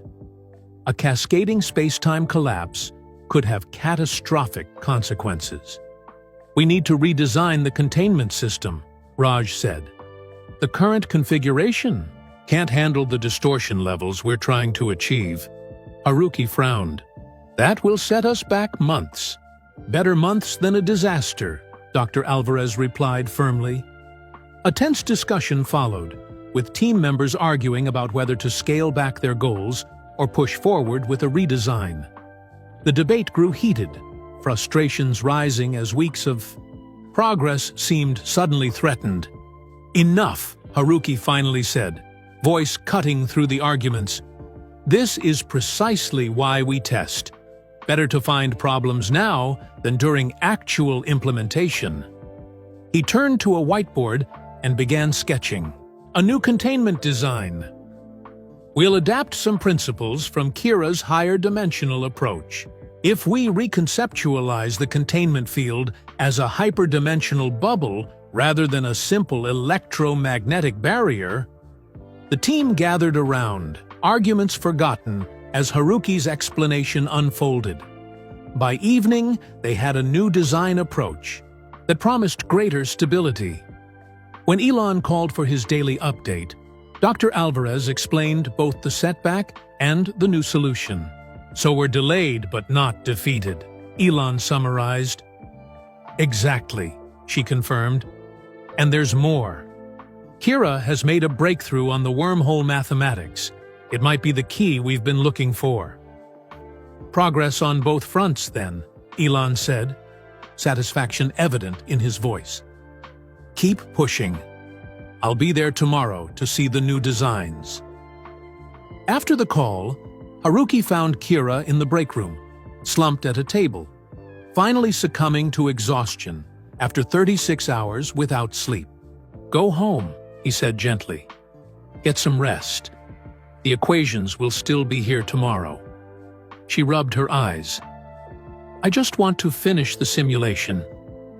"May wants to see you," Haruki said. "She's having a good day, asking about your work." That got Kira's attention. Good days had become precious, moments to be treasured. "Okay," she agreed, gathering her things, "but I'll be back early tomorrow." As they walked home together, Haruki marveled at how much had changed in just a few months. From driving an Uber and tinkering with equations in his garage, he now led, one of the most advanced scientific projects on the planet. His life's work was no longer a lonely pursuit, but a team effort with the brightest minds and best resources. And at the center of it all was Kira, his granddaughter, his legacy. She would carry his work forward, perhaps even beyond what he had imagined. The future stretched before them, full of challenges, but also unprecedented possibilities. It had all started with a chance Uber ride and an old man's notepad. But where it would end, that remained to be seen. Weeks passed. The redesigned propulsion prototype was nearly complete, incorporating elements of Kira's higher dimensional mathematics. The wormhole project continued in parallel, making steady but slower progress. One evening, Haruki sat beside May's bed, holding her thin hand as she slept. The cancer treatments had taken their toll, leaving her weaker than before. The doctors remained cautiously optimistic, but Haruki could see the truth in their eyes when they reviewed her scans. Time was running out. He gazed at her peaceful face, remembering their first meeting at college, their wedding day, the birth of their children, and later, the joy of watching Kira grow. Through it all, May had been his constant, his anchor, believing in him even when his ideas seemed impossible. "I need to finish this, May," he whispered, though she couldn't hear him. "For both of us, for everything we dreamed about." As he watched her sleep, something clicked in his mind. A connection between two seemingly unrelated concepts: the containment field stability issue and the wormhole threshold problem. They were mirror images of each other, approaching the same fundamental challenge from opposite directions. Haruki carefully released May's hand and moved to the small desk in the corner of the bedroom. He began writing frantically, equations flowing from his pen as if they had been waiting just below the surface of his consciousness. Hours passed as he worked, pausing only to check on May. By dawn, he had filled dozens of pages with calculations and diagrams. The solution had been there all along, hidden in plain sight. Haruki called the lab. "Get everyone in, now! I've found something!" By 7 a.m., the core team had assembled, bleary-eyed but curious. Haruki stood before them, energized, despite his sleepless night. "We've been approaching this wrong," he began, taping his handwritten pages to the wall. We've treated the propulsion system and the wormhole as separate challenges, but they're actually two expressions of the same underlying principle. He explained. His realization, the mathematical connections between the two projects, the elegant symmetry that had eluded them until now. The stability problem in the propulsion system is actually a miniature version of the wormhole threshold, he concluded. By solving one, we solve both. Dr. Chen studied the equations, eyes widening. This works. The math checks out. Dr. Alvarez was already running simulations on her tablet. If this is right, we could have a functional propulsion prototype. Within days, not weeks. And the wormhole project? Elon asked from the doorway. No one had noticed him arrive. Significantly accelerated, Haruki replied. We can build a microscale test device immediately. Elon studied Haruki's face. What triggered this breakthrough? Haruki hesitated. May, he said finally. Watching her sleep, thinking about time running out. My mind made connections it hadn't? Before, Elon nodded, understanding. Let's get to work then. The next 48 hours were a blur of activity. The team split into two groups, one implementing Haruki's insights into the propulsion prototype, the other building the microscale wormhole test device.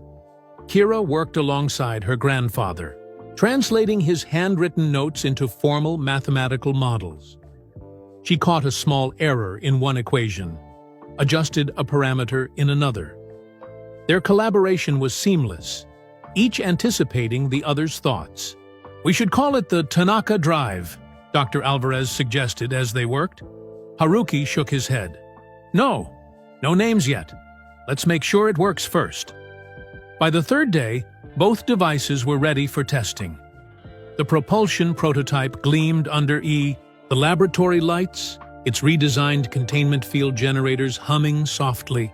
The microscale wormhole device was smaller, about the size of a microwave, but far more complex internally. Which one first? Elon asked. Propulsion, Haruki decided. It's the more stable of the two. They gathered in the testing chamber, protected. Behind reinforced glass, Dr. Alvarez initiated the startup sequence. The prototype powered up smoothly, energy levels rising steadily as the containment field took shape. Field stability at 98%, Raj reported. Power at 60% and climbing. Haruki watched the readouts intently. This was the point where the previous design had failed, but now the numbers held steady. The containment field remained stable as power reached 70%, then 80%. Space-time distortion beginning, Dr. Chen announced, measuring at 15% and increasing. On a monitor, they could see the test area inside the prototype. A small metal sphere hung suspended in the center. As the space-time distortion increased, the sphere appeared to blur slightly, its edges becoming less distinct. Distortion at 30%, Dr. Chen continued. 35%, 40%. The metal sphere now appeared to be in two places simultaneously, its actual location and a point several centimeters away. The effect was subtle but unmistakable. It's working, Kira whispered, gripping her grandfather's arm. It's actually working. Power at maximum, Raj reported. Field stability holding at 97%. Distortion at 52%, Dr. Chen said, voice trembling with excitement. That's a new record. The metal sphere now existed in a smeared state across space, visibly stretched between two distinct points without physically moving. This was space-time manipulation in action, the first step toward a technology that could revolutionize space. Travel. Test complete, Dr. Alvarez announced after 5 minutes of stable operation. Initiating shutdown sequence. As the prototype powered down, the team erupted into cheers and applause. Years of theoretical work had finally produced tangible results. Haruki stood silently, overwhelmed by the moment. "Congratulations," Elon said, shaking his hand. "This changes everything." They took a short break to celebrate before moving on to the wormhole device. This test would be even more challenging, not just distorting space-time, but actually puncturing it, creating a microscopic tunnel between 2 points. "We'll start with minimal power," Haruki cautioned as they prepared. "The goal is just to detect the formation of a proto-wormhole, not create anything stable yet." The wormhole device was configured to attempt linking 2 points just millimeters apart, a minuscule distance physically, but a monumental leap conceptually. If successful, it would be humanity's first deliberate creation of a wormhole, however tiny. "Initiating startup sequence," Raj announced. The device hummed to life, quieter than the propulsion prototype, but somehow more ominous. Inside its sealed chamber, 2 precisely aligned emitters faced each other, ready to create the opposing space-time distortions that, according to theory, would tear a hole in the fabric of reality itself. "Power at 30%, Dr. Chen reported. "Threshold field forming." On the monitors, sensitive instruments measured subtle changes in the quantum field between the emitters. The mathematics predicted that at a certain threshold, the field would collapse inward, creating the wormhole aperture. 40% power, 50%. Haruki held his breath. This was the moment of truth. Either his life's work would be validated, or decades of theory would crumble. "Quantum fluctuations increasing," Dr. Ose noted, studying another readout. "Field stability dropping to 85%. "That's expected," Haruki said quickly. "Continue." 60% power, 65%. Suddenly, the instruments spiked. A tiny but unmistakable anomaly appeared between the emitters, a pinprick of distorted space where the normal laws of physics no longer applied. "Proto-wormhole forming," Dr. Chen exclaimed. "Diameter 0.03 millimeters and stable." The team stared, in awe at the readings. Though invisible to the naked eye, the instruments confirmed a microscopic wormhole had formed between the emitters. A tunnel in space-time, barely wider than a human hair. "Maintaining for 30 seconds, Haruki instructed, his voice steady despite his racing heart. The 30 seconds stretched into an eternity as they watched the readouts, hardly daring to breathe. The proto-wormhole remained stable, its quantum signature clear and unmistakable. "Test complete," Haruki finally said. "Power down."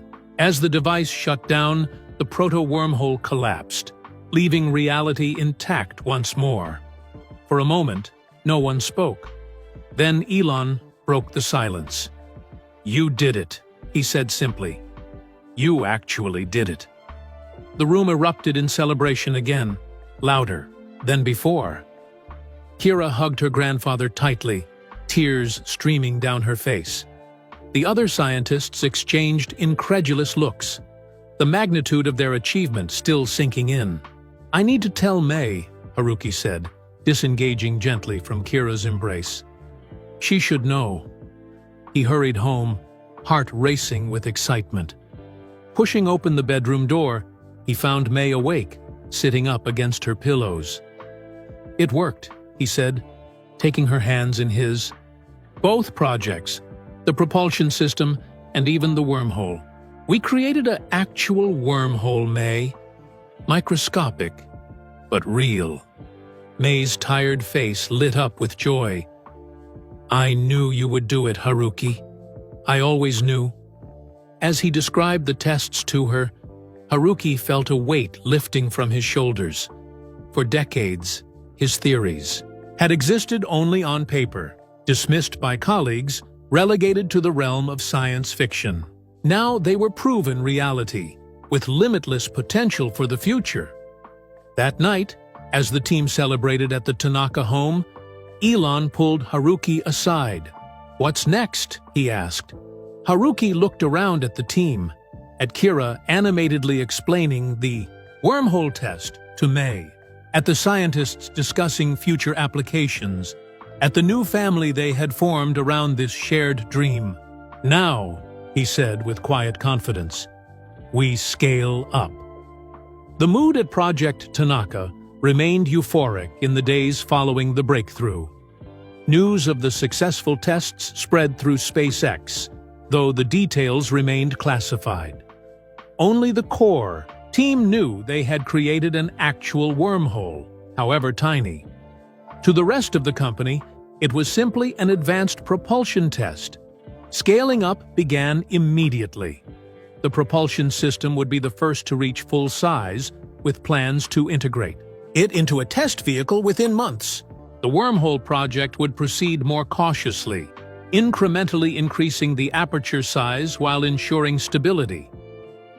3 weeks after the breakthrough, Haruki was reviewing design modifications with Dr. Alvarez when his phone rang. It was Kira, her voice tight with worry. "Grandma collapsed. The ambulance is taking her to Methodist Hospital. Meet us there." Haruki dropped everything and ran.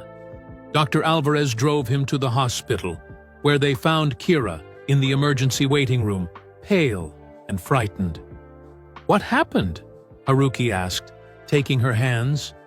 "She was having tea in the kitchen," Kira explained, her voice shaking.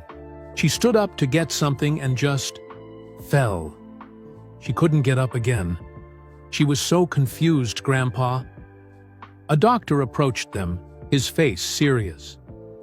"Mr. Tanaka, I'm Dr. Patel.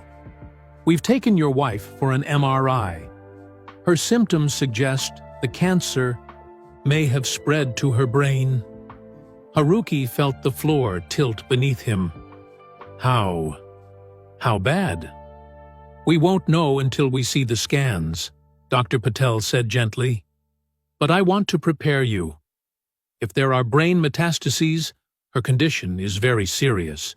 The next hours passed in a blur of medical terminology and grim faces. The MRI confirmed what they feared. The cancer had spread to May's brain, forming several small tumors. Her condition was critical. Haruki sat by her bedside in the ICU, watching her breathe. She hadn't regained full consciousness, drifting in and out of awareness. When awake, she sometimes recognized him, sometimes didn't. Elon arrived that evening, having flown in when he heard the news. He found Haruki still sitting vigil, unchanged since morning. "How is she?" Elon asked quietly. "Dying," Haruki replied, his voice hollow. "The doctors give her weeks, maybe a month." Elon placed a hand on the older man's shoulder. "I'm sorry. What can I do?" "There's nothing anyone can do now." Haruki's eyes never left May's face. 42 years together, and now. His voice broke. "You should rest," Elon suggested. "Kira can stay with her for a while." Haruki shook his head. "I need to be here when she wakes up. She gets confused if I'm not here." Elon nodded in understanding. "The team sends their love. The projects are on hold until—" "No," Haruki interrupted, looking up for the first time. "The work continues, especially now." "Haruki, no one expects you to—" "I need this, Elon. Need to know it wasn't all for nothing." His gaze returned to May. "She believed in me when no one else did. Supported me through years of rejection. I have to finish this while she's still here, still aware enough to understand what we've accomplished." Elon studied the older man's face, recognizing the determination behind the grief. "All right, but not at the expense of your time with her." "I'll work from here," Haruki said. "Bring me the data, the simulations. I can review them while sitting with her." For the next week, the hospital room became Haruki's second office. Laptop computers and tablets surrounded May's bed. Team members visited daily, bringing updates and taking away Haruki's notes and instructions. Kira split her time between the lab and the hospital, ensuring the projects moved forward while supporting her grandfather. The doctors tried various treatments to reduce the brain tumors, but nothing seemed to work. May continued to decline. One afternoon, while Haruki dozed in the chair beside her bed, May woke with surprising clarity. "Haruki," she called softly. He was instantly alert. "I'm here, my love." "How is your star project?" she asked, using their old private name for his space-time research. "Making progress," he said, taking her hand. "The propulsion system is almost ready for vehicle testing." May smiled weakly. "And the wormhole?" "Stable at 0.5 millimeter now. Still tiny, but growing." "Good." She squeezed his hand with what little strength she had.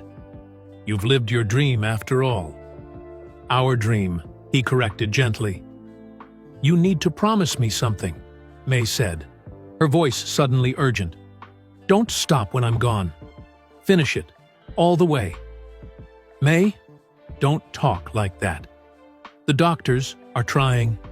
A new treatment tomorrow, and promise me, Haruki," she insisted. "No matter what happens, see it through." Tears filled his eyes. "I promise." She nodded, satisfied, then turned her attention to the hospital room door. "Is Elon here today?" "Not yet. He's coming this evening. I need to speak with him. Alone." Haruki frowned. "About what?" "Just some things I want to say," May replied mysteriously. When Elon arrived that evening, Haruki reluctantly stepped out, leaving them alone as May had requested. Their conversation lasted 15 minutes. When Haruki returned, May was asleep again, and Elon looked thoughtful. "What did she say to you?" Haruki asked. "Private things," Elon replied. "But I can tell you she extracted a promise from me, just as she did from you." "What promise?" "To make sure you fulfill your potential. To help you finish what you started, no matter what obstacles arise." Elon smiled slightly. "She's a formidable woman, your wife." "Yes," Haruki agreed. "She always has been." After another week in the hospital, May stabilized enough to return home with hospice care. A hospital bed was set up in their bedroom, with medical equipment and visiting nurses to manage her pain and comfort. The team adjusted their workflow to accommodate Haruki's need to be at home. Dr. Alvarez took over day-to-day management of both projects, with Haruki reviewing progress each evening. Kira became the bridge between her grandfather and the lab, bringing materials back and forth. Despite the circumstances, work continued to advance.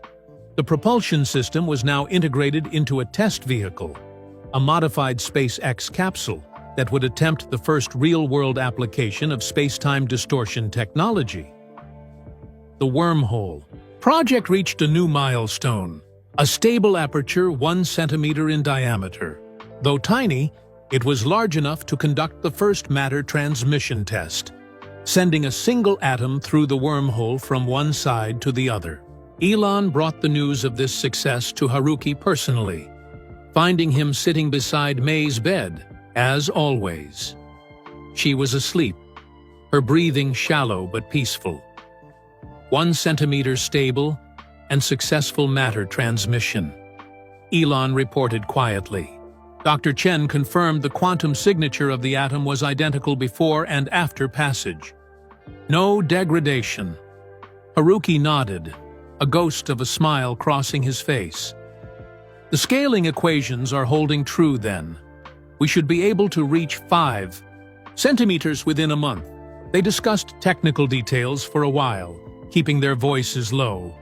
Then Elon changed the subject. The board is asking questions about Project Tanaka's budget. It's exceeded all initial projections. Are they threatening to cut funding? Haruki asked, suddenly alert. "No, I won't allow that." Elon's tone left no room for doubt. "But we need to show progress toward practical applications. The propulsion test next week will help with that." "And if it fails?" "It won't," Elon said. "Confidently, your math is solid. The simulations are perfect." Yet despite his reassurances, both men knew the risks. Scaling up experimental technology always brought new challenges, unforeseen complications. The propulsion test was a crucial milestone, not just scientifically, but politically within the company. As Elon prepared to leave, May stirred, opening her eyes. "Elon," she said faintly, "remember your promise." "I will, Mrs. Tanaka," he replied, bowing slightly to her. "Rest well." After he left, Haruki adjusted May's blankets and gave her the pain medication the nurse had prepared. As she drifted back to sleep, he returned to his notes, working quietly beside her through the night. The breakthrough that had seemed to change everything was now overshadowed by May's illness. But her determination to see the project completed kept Haruki going, even as his heart broke watching her slip away. The race was no longer just against technical challenges or corporate politics. It was a race against time itself, the most precious and unforgiving resource of all. The morning of the propulsion test arrived with clear skies over the SpaceX facility. The modified capsule sat on its platform, surrounded by sensors and monitoring equipment. It contained no human passengers, just instruments to measure the effects of the space-time distortion drive. Haruki watched the preparations via video link from his bedroom, where May slept peacefully after a difficult night. Kira sat beside him, ready to relay his instructions to the team if needed. "All systems are go," Dr. Alvarez reported from the test site. "Final checks complete. We're ready to initiate on your command." Haruki hesitated, his eyes moving from the video screen to May and back again. This was the moment he had worked toward for decades, the first real-world test of his space-time propulsion theory. "Proceed," he said quietly. The test sequence began. On the screen, the capsule hummed to life, power readings climbing steadily.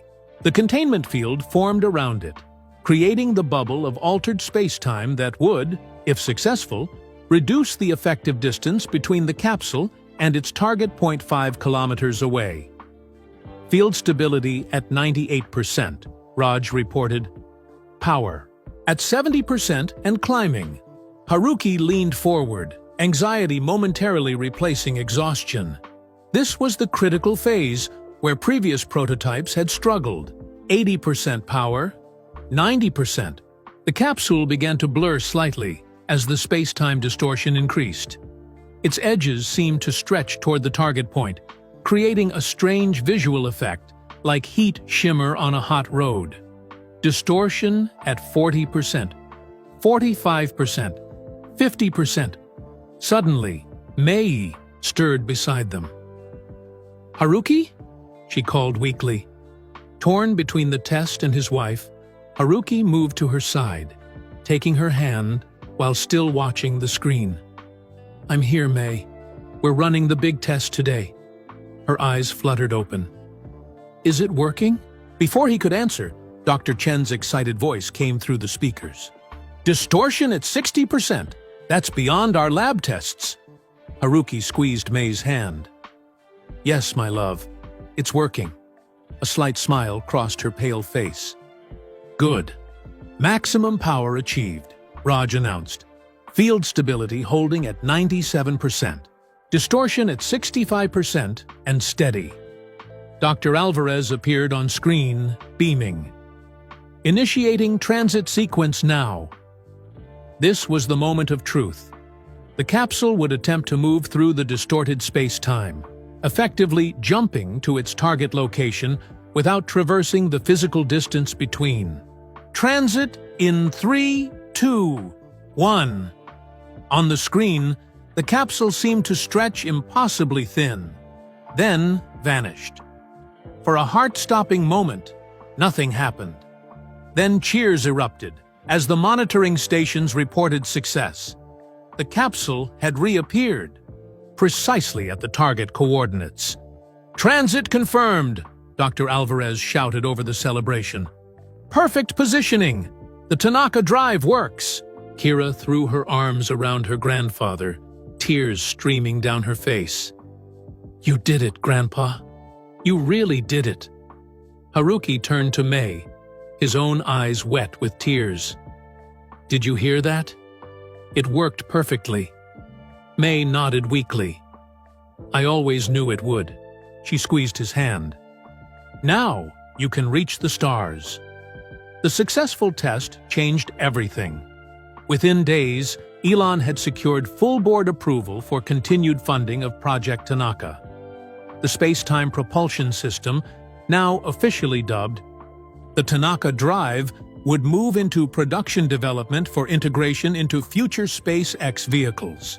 The wormhole project received increased resources as well. A larger testing chamber was constructed, with the goal of creating a stable aperture large enough to transmit significant objects between points. Haruki split his time between overseeing these developments and caring for Mei. Though the hospice nurses handled her medical needs, he refused to leave her side for long. He had a small workstation set up beside her bed, where he could review data and provide guidance to the team. 2 weeks after the successful propulsion test, Mei had a particularly good day. She was alert and in less pain than usual, able to sit up and even eat a small meal. Kira brought her favorite flowers, pink peonies, and arranged them where she could see them from her bed. "Tell me about the wormhole," Mei asked as evening fell. "How large is it now?" 5 centimeters, Haruki reported proudly. "Stable for up to 30 minutes. We've transmitted complex molecules through it successfully." "What's next?" 10 centimeters, large enough for small objects. He showed her a simulation on his tablet. "If we can maintain stability at that size, we'll have proven the scaling equations are correct. From there, it's just a matter of power and engineering to reach useful dimensions." Mei nodded, satisfied. "And when will you tell Elon the last secret?" Haruki looked startled. "What do you mean?" "I may be sick, but I'm not blind," she said, with a touch of her old spirit. "You're still holding something back. Something about the wormhole technology." He sighed, setting down the tablet. After 42 years of marriage, he couldn't hide anything from her. "You're right. There is one more piece I haven't shared. The final equations that would allow for what? Control over the temporal aspects of the wormhole," he said quietly. "Not just connecting 2 points in space, but potentially 2 points in time." Mei's eyes widened. "Time travel? That's what you've been hiding?" "Theoretical time travel," he corrected, "and highly constrained. But yes, the mathematics suggest it might be possible." "Why keep it secret?" Haruki looked troubled. "The implications are too dangerous, Mei. If such technology fell into the wrong hands..." "Do you trust Elon?" "With space travel, yes. With this?" He shook his head slowly. "I don't know if anyone should have this knowledge." Mei reached for his hand. "Then destroy it. Burn your notes. Delete the files." "I've considered that," he admitted. "But what if it could be used safely, under the right conditions? What if it could benefit humanity?" "Or destroy it," Mei said softly. "You need to decide, Haruki. Before." She didn't finish the sentence. She didn't need to. The next morning, Haruki made his decision. He asked Kira to gather the core team at the house that afternoon. They met in the living room, with the bedroom door left open so Mei could listen from her bed. I have something important to share, Haruki began. Something I've kept to myself until now. He explained about the temporal equations, the theoretical possibility of using wormhole technology to create connections not just across space, but across time. The team listened in stunned silence. I've decided this knowledge is too important to die with me, Haruki continued, but also too dangerous to share widely.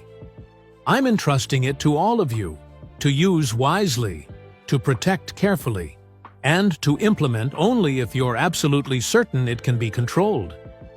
He handed each of them a sealed envelope. These contain key components of the equations. No single envelope holds the complete solution.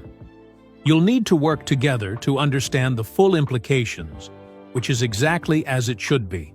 Dr. Meat, Alvarez looked at her envelope with awe and trepidation. Why now, Haruki? He glanced toward the bedroom where May rested. Because time is precious, and because some secrets are too important to keep forever. That evening, after the team had gone, Haruki sat with May as the sunset painted the room in gold. He read to her from her favorite book of poetry until she fell asleep, her breathing growing more labored each day. Kira found him there hours later, still holding May's hand, his face reflecting both grief and determination. The team is making preparations for the 10-centimeter test, she said softly. They want you to be there. Haruki shook his head. My place is here. Grandma would want you to go, Kira insisted. Just for a few hours. I'll stay with her. After much persuasion, Haruki agreed. The next morning, he kissed May gently and headed to the lab for the first time in weeks. The wormhole chamber had been upgraded substantially, now occupying a dedicated room with enhanced power systems and monitoring equipment. The target was ambitious. A stable 10-centimeter aperture maintained for 1 hour, with continuous matter transmission tests. As the team made final preparations, Haruki felt a strange mixture of pride and melancholy. His life's work was reaching fruition, but the person who had supported him through it all might not live to see its completion.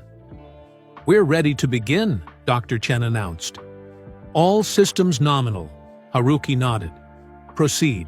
The familiar hum of the equipment filled the room as power flowed into the wormhole generators. On the monitors, they could see the quantum field fluctuations that preceded aperture formation.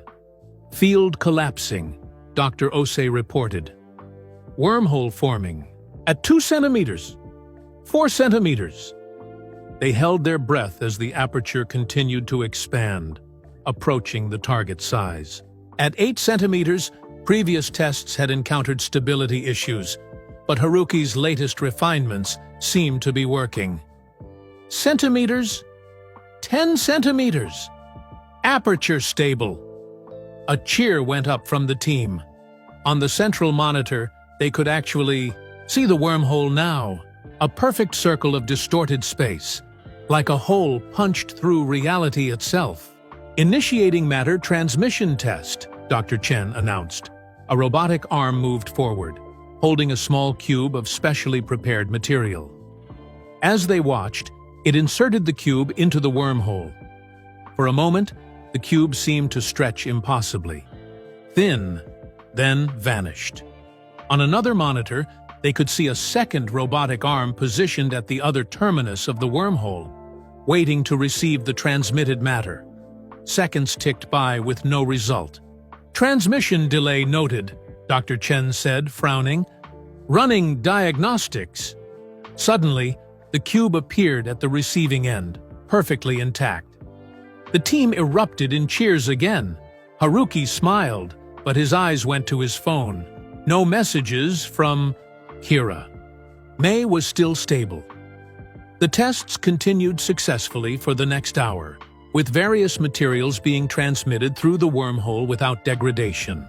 The aperture remained perfectly stable at 10 centimeters, a size sufficient for meaningful applications.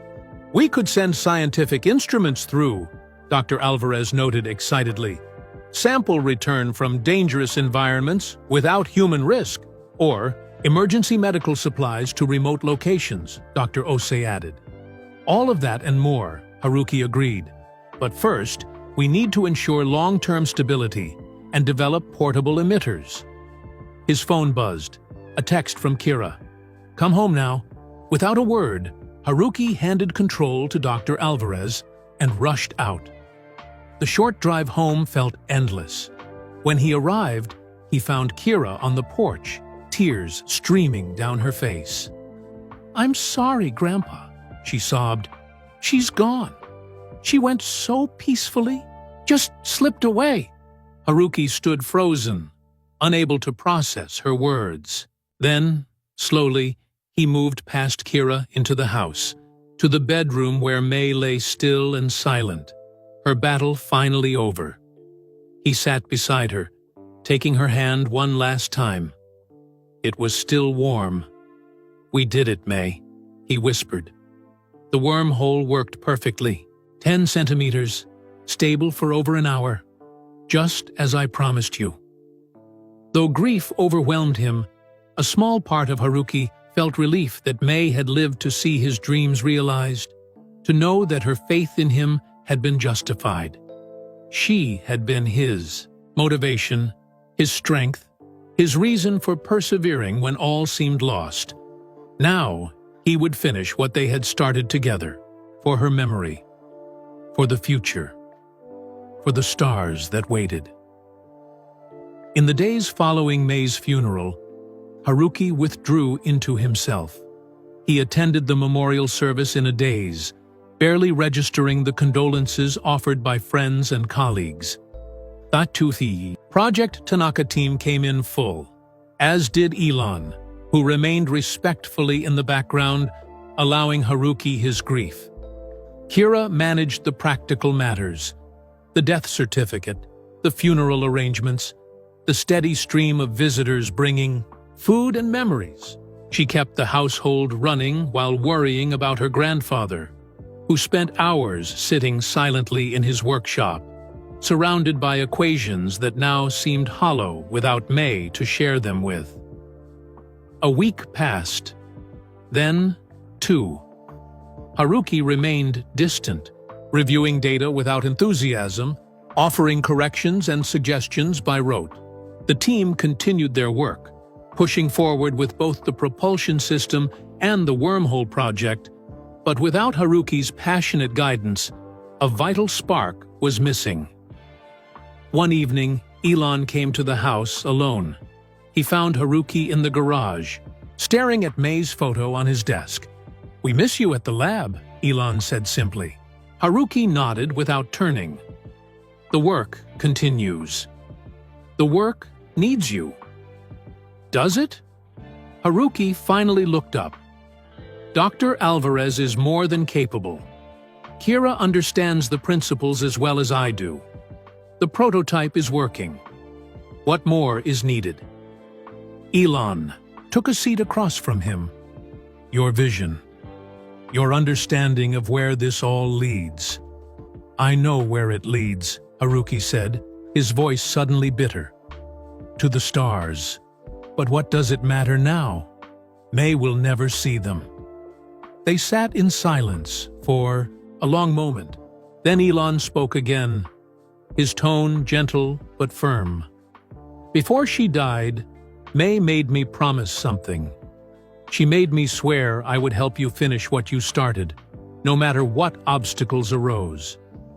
He leaned forward. "I didn't realize the biggest obstacle might be you." Haruki's expression hardened.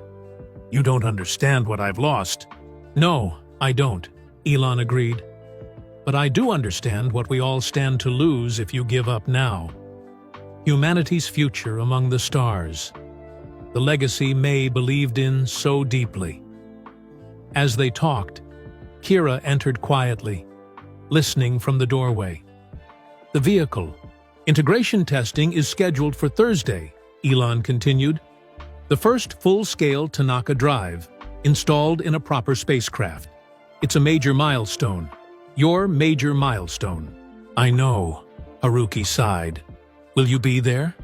Before Haruki could answer, Kira stepped forward. Grandpa, I found something. In Grandma's things. She held out a small envelope. Haruki's name written on it in May's delicate handwriting. I think she meant for you to find this. After. Haruki took the envelope with trembling hands. Inside was a single sheet of paper, covered in May's writing. My dearest Haruki, if you're reading this, I have left this world ahead of you. Don't be sad for too long. We had 42 beautiful years together. More than many are granted. You once told me that space travel was about conquering the darkness between stars. I believe your work will do just that. But right now, you are in your own darkness, grieving. You must find your way through it, just as your ships will find their way through space. Remember your promise to me. Finish what we started. See it through to the end. Not for me, but for the future. For all the dreamers who will follow. You once said we were made of stardust. Now I am returning to the stars. Find me there when your work is done. All my love. May tears streamed down Haruki's face as he read. Kira placed a gentle hand on his shoulder, her own eyes wet. She knew you too well, Kira said softly. Knew you might lose your way without her. Haruki carefully folded the letter and placed it in his pocket, close to his heart. When he looked up, his eyes had changed. The spark had returned. Thursday, he said to Elon, the vehicle test. I'll be there. The next morning, Haruki arrived at the lab before anyone else. When the team began filing in, they found him at the main whiteboard, already deep in calculations. A renewed energy in his movements. We need to adjust the field harmonics, he announced without preamble. The current configuration is inefficient for the spacecraft integration. Dr. Alvarez exchanged a glance with Raj. Welcome back, she said simply. The days leading up to the test were a flurry of activity. The Tanaka drive had been installed in a modified Dragon capsule designed to make a controlled jump from the SpaceX facility to a point in orbit, a distance of approximately 300 kilometers. If successful, it would be the first human-made object to utilize space-time distortion for actual space travel. The morning of the test arrived. The launch pad bustled with activity as final preparations were made. Security was tight. Though the existence of the Tanaka drive was now public knowledge, its exact mechanism remained classified. In the control room, Haruki sat at a dedicated console, Kira beside him.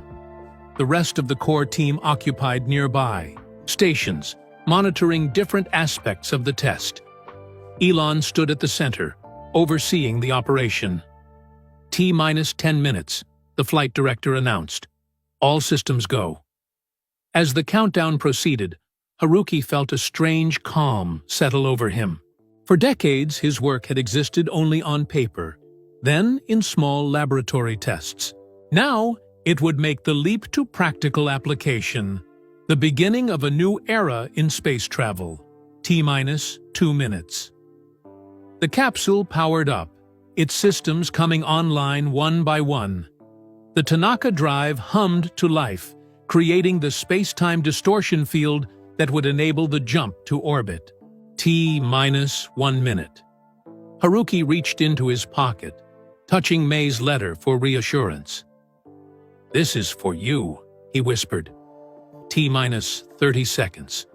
20. 10. The room fell silent as the final countdown began. 3, 2, 1. Initiate jump sequence.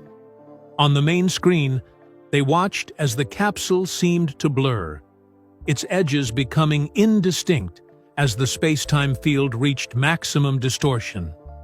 For a breathless moment, nothing happened. Then, the capsule simply vanished. All eyes turned to the orbital tracking stations. If successful, the capsule should appear in low Earth orbit, approximately 300 kilometers above the launch site. Seconds stretched into an eternity. Haruki gripped the edge of his console, heart pounding. "Orbital tracking station reports contact," a controller suddenly announced. "Positive identification. Dragon capsule confirmed in target orbit." The control room erupted in cheers and applause. Kira threw her arms around her grandfather, laughing and crying at once.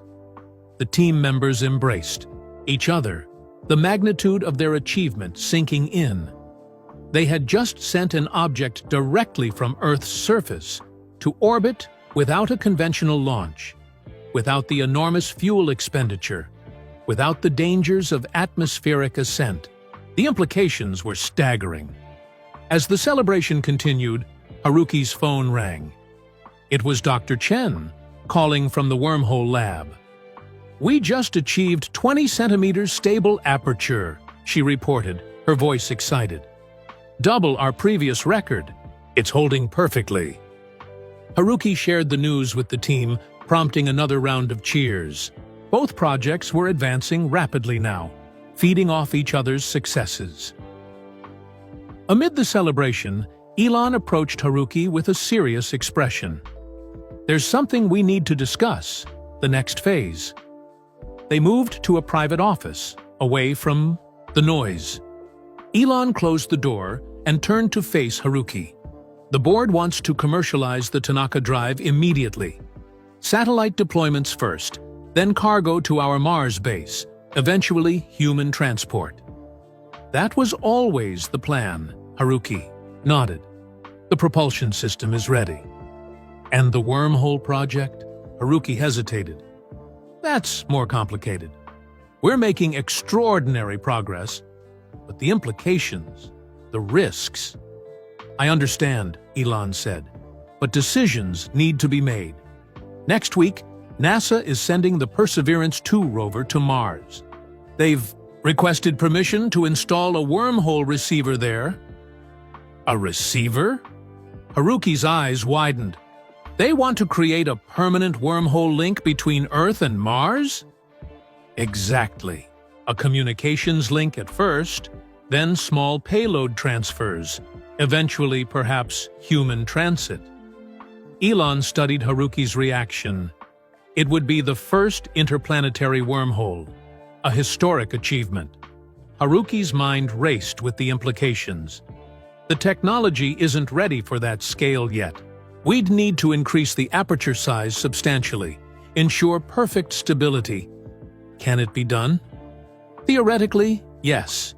But I'd want more tests, more safeguards. Elon nodded. "I understand your caution, but opportunity doesn't always wait for perfect readiness." He placed a hand on Haruki's shoulder. "This is your decision, Haruki. Your life's work. If you say we wait, we wait." Haruki closed his eyes, thinking of May's letter. "Finish what we started. See it through to the end." "When does NASA need our answer?" he asked. "Tomorrow. The rover launches in 8 days. And if we agree, how quickly would we need to have the technology ready?" "The receiver would need to be completed within 3 days for pre-launch integration." Haruki took a deep breath. "I'll give you my decision in the morning." That night, Haruki sat in his workshop at home, surrounded by the equations and designs that had consumed his life. The choice before him was monumental.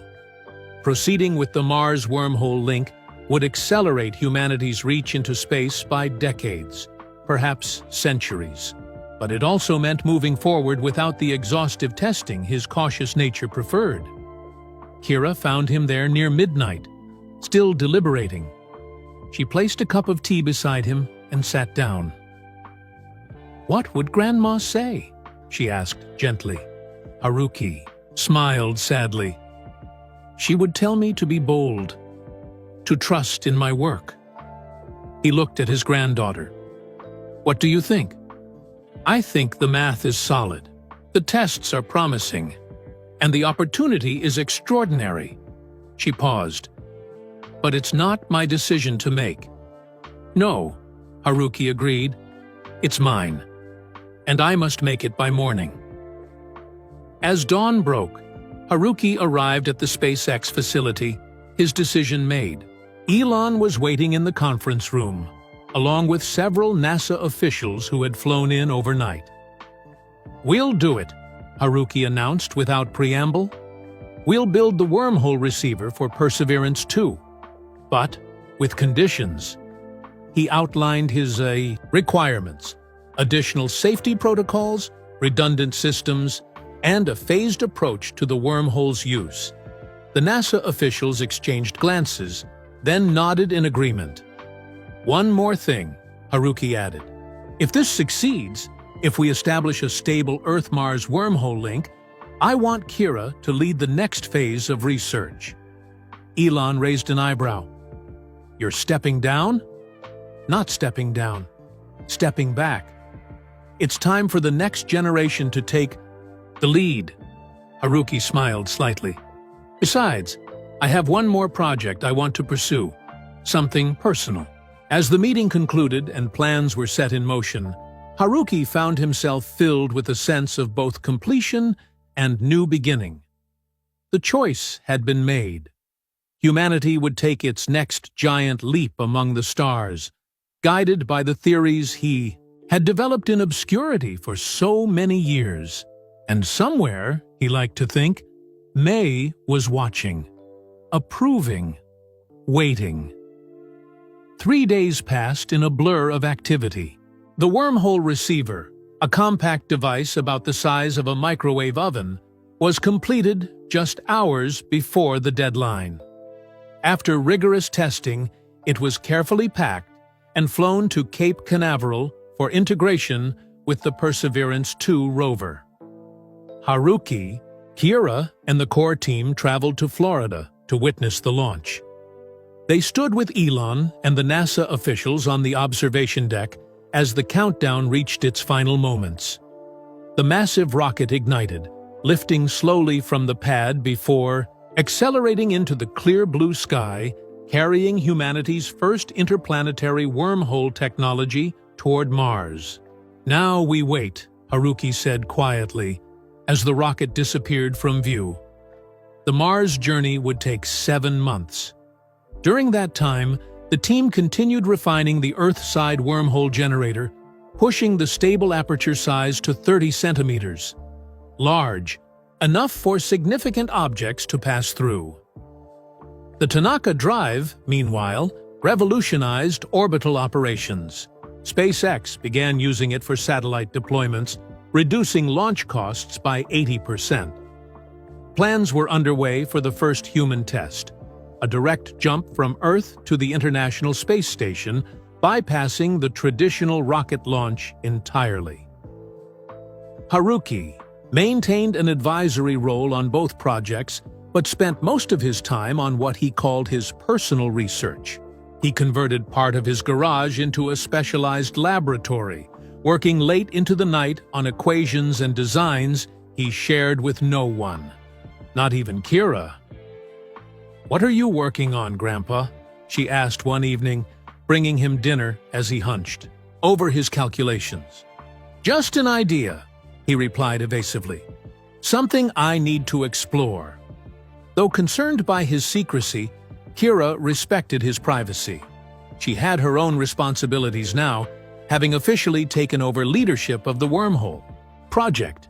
At 23, she had become one of the youngest senior directors at SpaceX, earning the respect of engineers twice her age through her brilliant insights and calm leadership. 7 months after launch, Perseverance 2 touched down safely on Mars. The rover's primary mission was to collect soil samples and conduct atmospheric tests, but its most groundbreaking component, the wormhole receiver, remained powered down, waiting for the Earth team to establish the connection. The day of the first test arrived. In a specially constructed facility at the SpaceX headquarters, the Earth-side generator hummed to life. NASA, SpaceX executives, and government officials gathered to witness the historic moment.